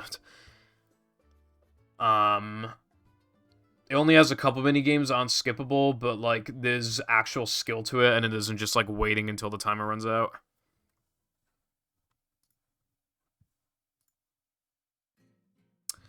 You know, it isn't just... yeah, so automatically, I think it's better than Creature. The movement still feels a little generic, but they refined it a bit compared to Rehydrated. You know, visually, it looks a bit better, it feels better. You can only play a SpongeBob, but that allowed Purple Lamp to just refine SpongeBob's movement. And I think the levels are pretty good.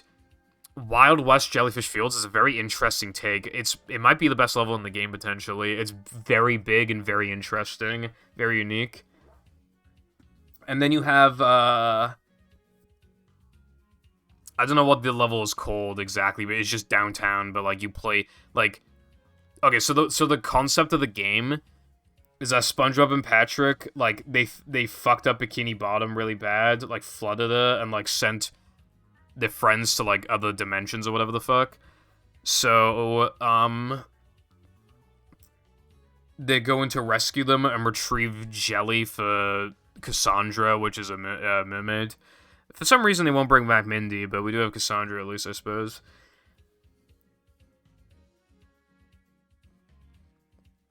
But, yeah, I think that, like... yeah, that was basically just the plot. So you just gotta play through these levels and retrieve, you know, get the friends. Every world has a boss as well.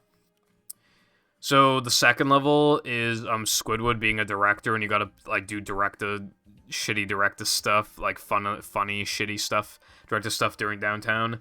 It's actually really cool. I actually love that. That level's probably my favorite. And I love towards the end of the level when you like climb up like the buildings and shit. Like it's super cool. Really makes the level feel massive. Then is Pirate Goo Lagoon, which I think is also good. I don't really care for the last few minutes of it where you fight, spoilers, you fight Prawn.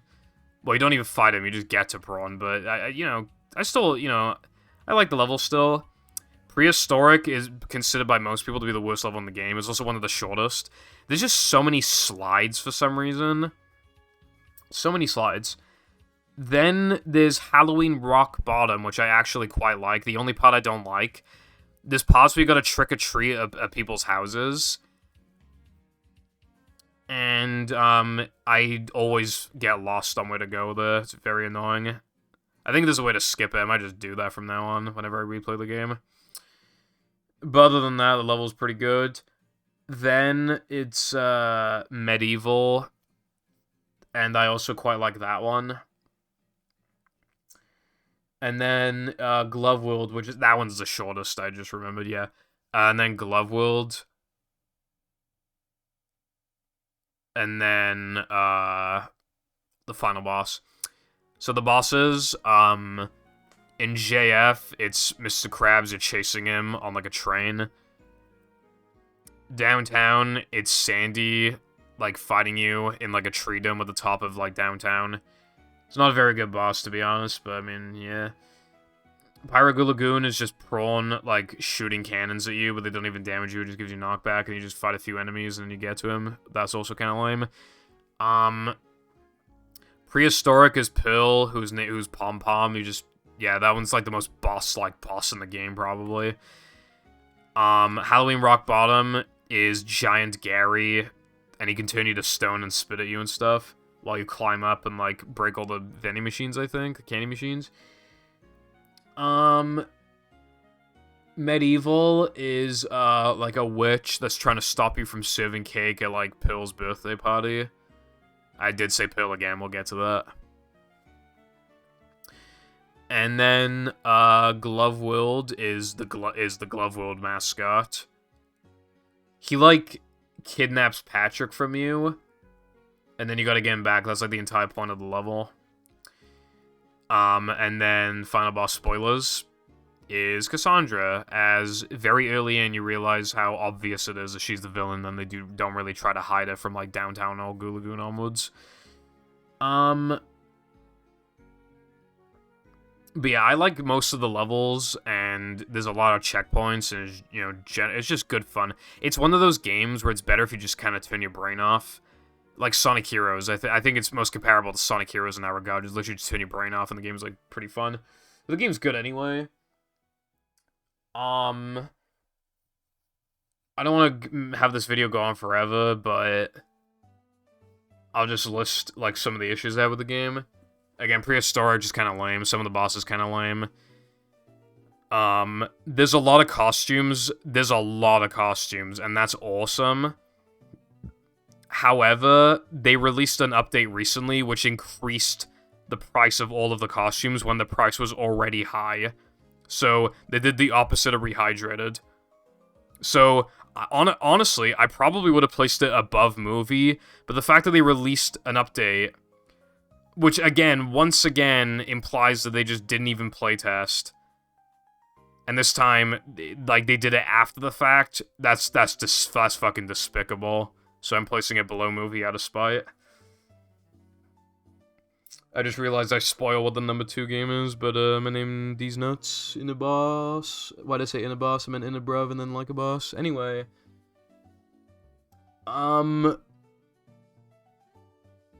You need doubloons as well to unlock the, costumes.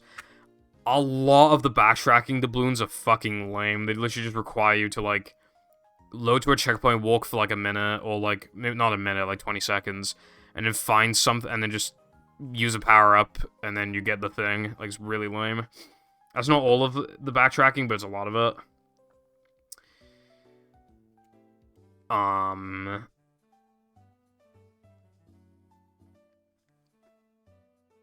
Yeah,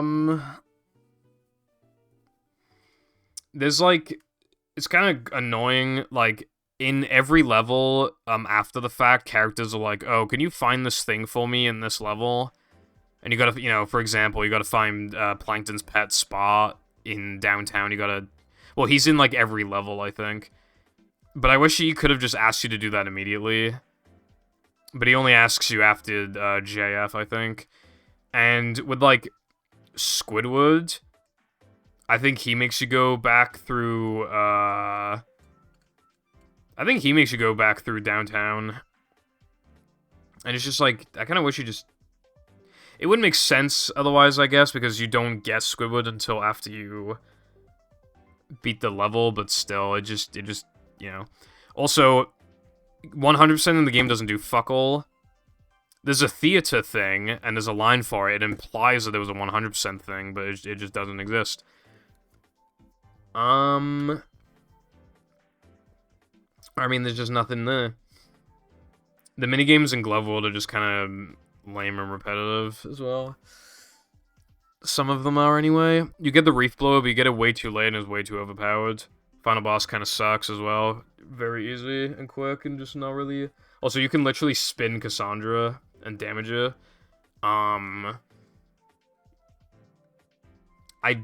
think they fixed that by literally just placing it further away. I assume if you have good jump space, you can still make it. It also doesn't make sense, the plot. Like, they rescued they rescued Squidward from, Prehistoric. But how was that Squidward different from Downtown Squidward? How did they know that it was different? Especially when, Prehistoric Squidward is literally talking like a caveman, which heavily implies that he's not from, like, the proper universe. Like, how, you know...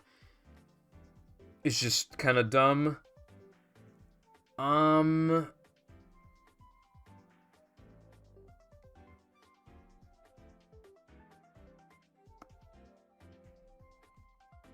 Yeah, I'm probably forgetting stuff, but honestly, like, the game doesn't have too many flaws. It was $40, which is kind of a lot, but if you can get it on sale, it's definitely worth it. Like, if you are a big SpongeBob fan, I recommend playing the game, but even if you think 40 is a bit much, like, just wait for a sale. Summer sale, winter sale, random sale, like, it'll get on sale multiple times a year. But yeah,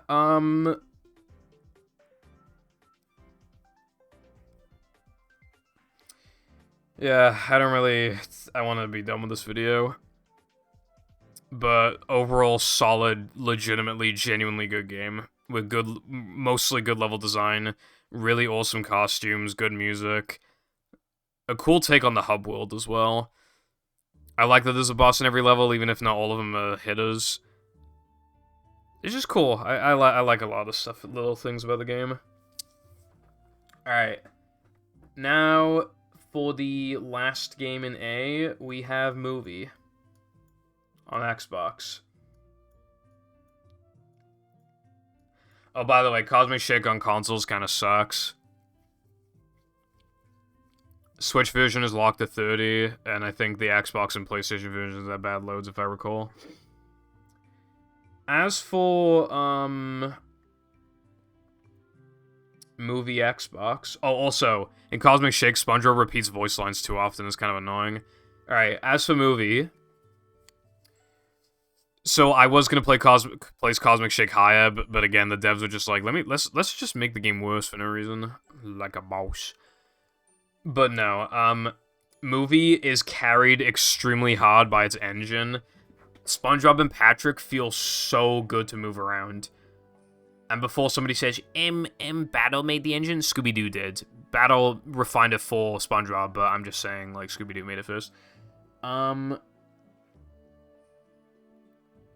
Also, I know Scooby-Doo is not a SpongeBob game, but it has the same engine as Battle Movie. In case you're curious as to where I'd rank it, probably like high C, low B. You need to get like 90% of the Scooby snacks, and it's actually like so draining and numbing. But before that, the game's good. Anyway... Yeah, so the game is carried stupidly hard by its absolutely amazing physics and just like how feel-based, like it just SpongeBob and Patrick feel as good as they possibly ever could. They feel absolutely 100% perfect. Doesn't feel like there's any way to make them feel any better. And again, just like the physics are really good. Everything feels perfect. I cannot stress that enough. Additionally, I really like the extras. Some of them don't do anything, but a lot of them do something cool. They changed the horn, long antenna, tiny foggers, magnetic pickup. You can change the hand. You can change the pointer thing for throw to like a melon. Not a melon, an anchor. The concept art, I love that. Also, they made the game in only,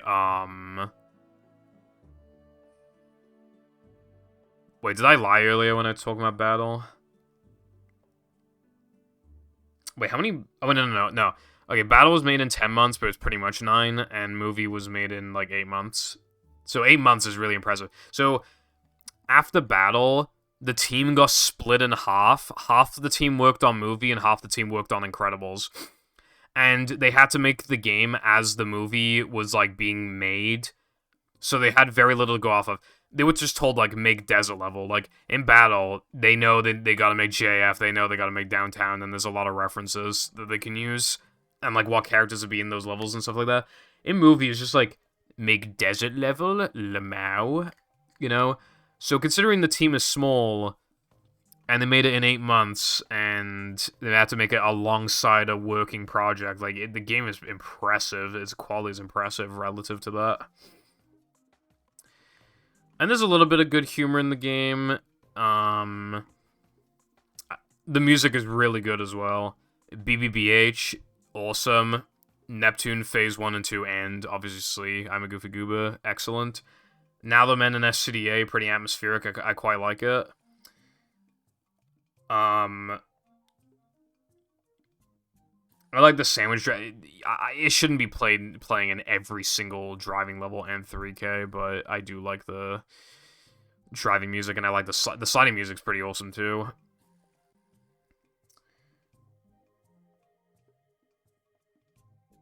And I like the concept of the upgrade system. Also, one big thing is that Patrick, compared to Battle, like, Patrick is actually fucking half decent. Not just half decent, he's actually really good. He's not good until you upgrade his moves, but oh my god, he's so OP. Upgraded throw is bonkers, and upgraded cartwheel is nuts. Patrick doesn't even have... Patrick is so fucking horrible in Battle, it's so pathetic. But in movie, because there's no Sandy, Patrick took a couple of Sandy's moves. More importantly, though, he gets cartwheel. And it's fucking great, dude. It's so OP. And it just allows him to move around quickly. It's really nice. But yeah, when it comes to the flaws, the game just ages worse and worse as it goes on. It has PowerPoint cutscenes. It has some in-game cutscenes, but it also has PowerPoint cutscenes to describe the story, which is how you can tell the game was made in 2 seconds. And you just have the narrator narrating, like, almost all of it. It's kind of fucking sad. Like, using all these stock images and shit. Like, they were clearly meant to be placeholders. Like, it's really, really bad. The combat system just doesn't really work. Because the upgrades are super busted and the enemies are designed kind of badly. Which is another problem. Like, moves are insane. They are just objectively terrible enemies. And way too hard to beat. You need to beat them with range. So you need, like, upgraded spin, upgraded... Like, you... And at the end of SCDA, unless you're really, really, like,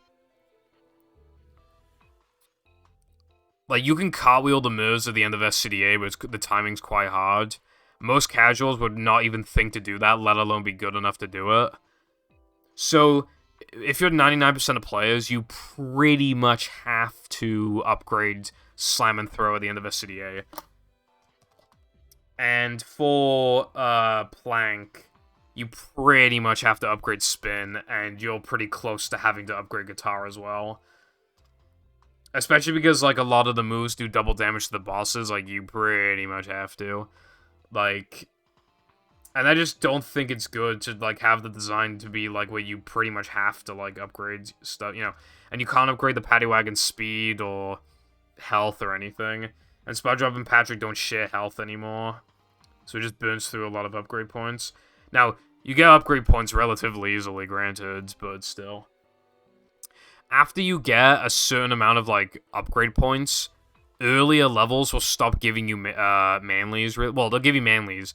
But for example, if you break a box and it was supposed to give you 2 manlies, it'll now just give you 1. And it'll just continue like that. So SCDA is normally good for manlies, but when you only need, like, 1 or 2 upgrade points left, you can't even use it anymore. You gotta use Plank, which is fine.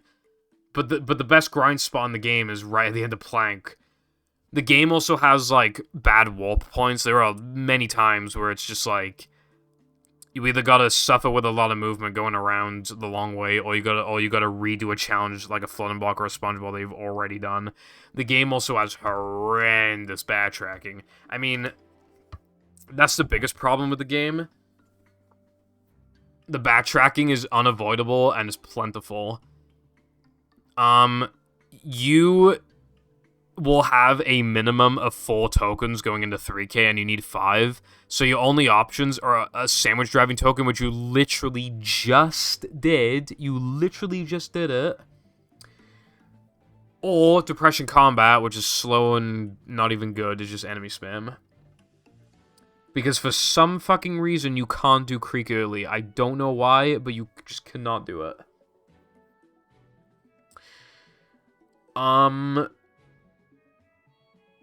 You have to, when it comes to sliding and driving, if you do the bare minimum sliding and driving backtracking possible to beat the game, which is 52 tokens out of 68, I think you need to do 6 bonus sliding and driving levels. And the problem with that, right, I don't have an issue with sliding and driving levels, I have an issue with the repetition of them. Plus, they are quite long anyway. The sliding and driving levels are long and kind of fuck the pacing of the rest of the game. But honestly, it's fine. I think the sliding and driving is, like, good enough, even if it's not as good as the platforming. It's unique, it's different. Compared to the you know, it's good enough. And some levels, like, look cool and shit. Like Gesk. And Gesk is just the best one in general. Its length is decent, and it has, like, interesting objectives. Although it has a terrible extra during it for some reason.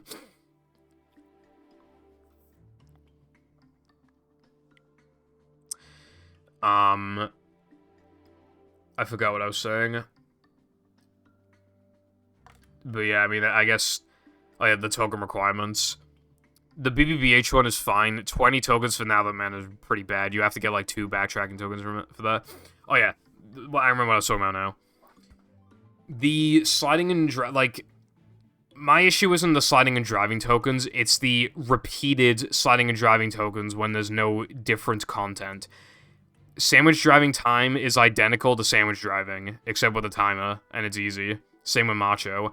Ring isn't that, but it's just restricted movement and not being able to go through shortcuts. It's just objectively bad content. There's 7 ring challenges throughout the game, I believe. Hold on, let me think. 3. Oh wait, no. There's 10. There's 10. And you do have to do. Again, you still have to do like 5 or 6 sliding or driving backtracking tokens, bare minimum to beat the game, which includes getting the 3 guitar challenge tokens. And SCDA guitar, nobody likes it because it's a ring challenge where like you have to know where the next ring is gonna be for a lot of it. So it's just objectively bad content. BBBH combat is objectively bad content as well, and Now The Man combat is especially objectively bad content. Sunday Ring is objectively bad, almost. Just 5 minutes of fucking nothing until the bullshit water slide part.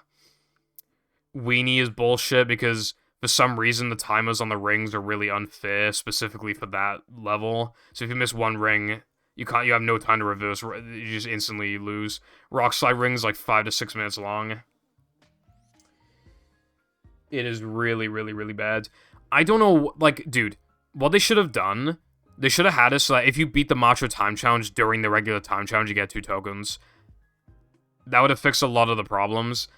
And then, give Depression an extra token, because for some reason there's only 5 tokens there. And/or, make Creek doable, like, early, casually. So yeah, the game has a shit ton of problems, but it does have a lot of little things that I'm even forgetting to mention. Excellent engine, great music, some levels of design good and stuff. Neptune's a pretty cool boss. Okay, so one thing I do like about movie over battle, in battle, you just fight, like, there's a variety of robots, but they never get any stronger or anything. There are moments late in the game where you just fight a hammer bot, and it's just like, how is this any different from Jellyfish Fields? Whereas in movie, not only do sometimes the enemies look visually different, they also just have, like, they're just harder, they have more health, like, they can do more stuff. It's kind of cool. And also, don't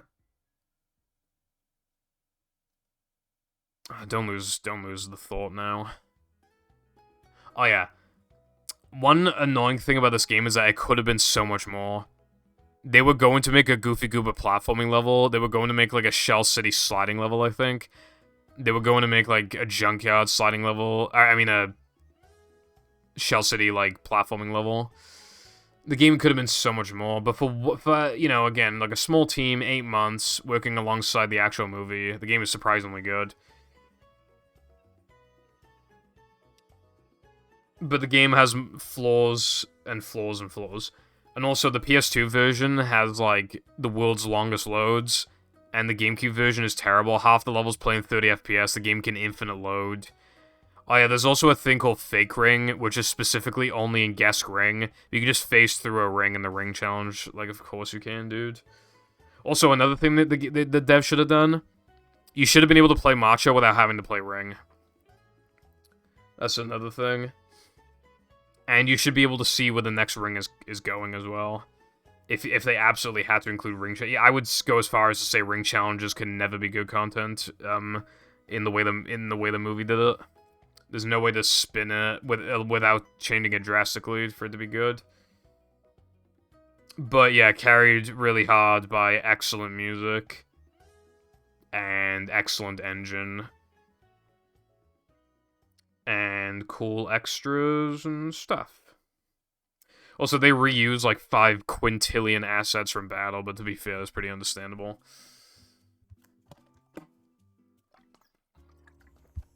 And SpongeBob and Patrick are fun to use and pretty overpowered and stuff. But now, I still wouldn't put Battle in S tier normally, but again, this is relative, so I'll put an S.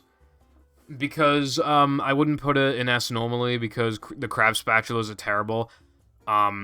So here's the thing, right? You need, 77 spatulas minimum to beat the game, so that's 23 spatulas you can skip, right? However, 8 of those are crab spats, you're gonna get, like, 2 at most.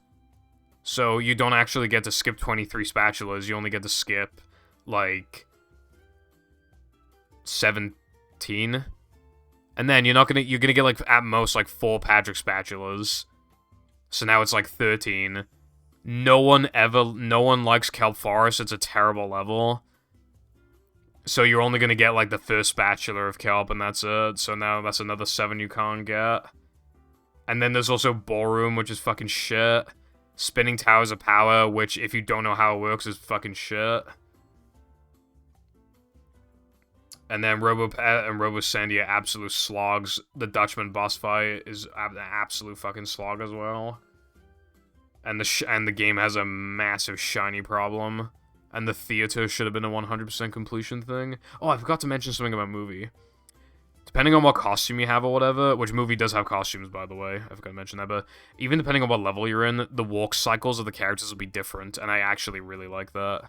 In BBBH, like, SpongeBob is, like, shit scared. I just really like stuff like that. Really makes the levels, like, stand out. Oh yeah, Battle has an Easter egg, by the way, where, the tublet fire can be rainbow colored, and it has another Easter egg where if you destroy a robot, there's a very, very tiny chance that a rubber duck will come out. Neither of those things are rehydrated. But yeah, Battle, the level design is not amazing, but it's pretty good. It has so little backtracking, it makes me wonder what the point of it even having any backtracking is, but yeah. In theory, the spatulas are, the spatula requirement's fair. I like the idea of collecting socks. The humor is amazing in this game. And it's so immersive, like, seeing downtown in the background and Goo Lagoon and Sam Mountain is so cool, dude. It makes the game so much better. And the humor is just really good everywhere. Really good. And the music is excellent. And the boss fights are at least, like, cool conceptually. And Robo-Sponge is cool, too. I like Robo-Sponge. SpongeBob's moves are good. Sandy's a great character. The game has some problems. I mean, I already said some of them. Movie SpongeBob feels better than Battle SpongeBob. But yeah, like, SpongeBob is underutilized and not very good. Wall jumping is very underutilized. Bungeeing is underutilized. Yeah. Sliding is... Sam Mountain's kind of a redundant level. It has an abysmal sock as well. The Sandman sock. You have to go down I think it's Bubble Buddy slide. You have to go down there. No, I think it's Larry slide. You have to go down the slide casually at least twice, and that's if you know what you're doing. Literally a minimum. And if you reload or die, then it resets, because I don't fucking know, it just does. And Kelp Forest is so shittily, horribly designed. I'm not even talking just about Kelp Caves, I'm also talking about Kelp Swamp. It's so bad, dude. It's so bad. But Kelp Caves is abysmal. You have to, like...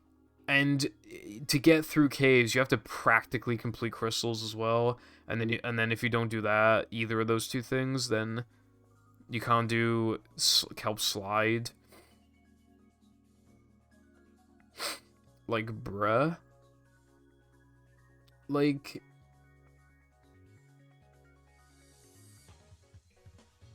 You have to, like, cruise bubble a button.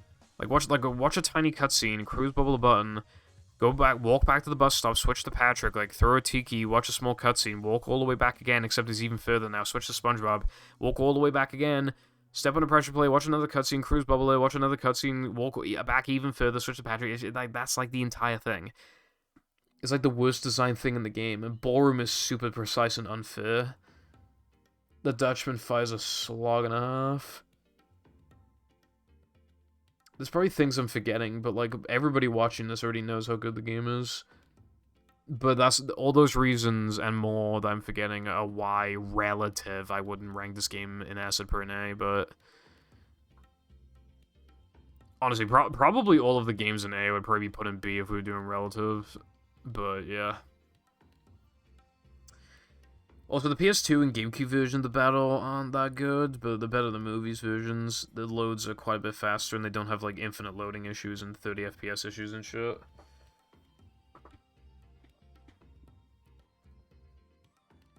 It's also annoying that the way that most people played movie was, like, the GameCube version, when it's just, like just the worst version. But yeah, I can't really think of anything. I got, like, not good sleep, and I didn't think I thought the video would be, like, an hour and a half long, not 2 hours and a quarter. And I'm dying, and you already know, like, if you like the game or not, you already know why it's S, let's be real. But basically, the game is just horrible to 100% because of shinies and just a few bullshit things. But okay, in my opinion, for the best experience possible, you should do SBA for battle, and for movie, you should do Mindy Skip if you're playing on Xbox. Battle's visuals have aged a bit better than movies. It goes for a little bit more of a cartoonish style. Anyway, I think I'm done now, dude. I'm fucking dying. Thank you for watching, and I'll see you around.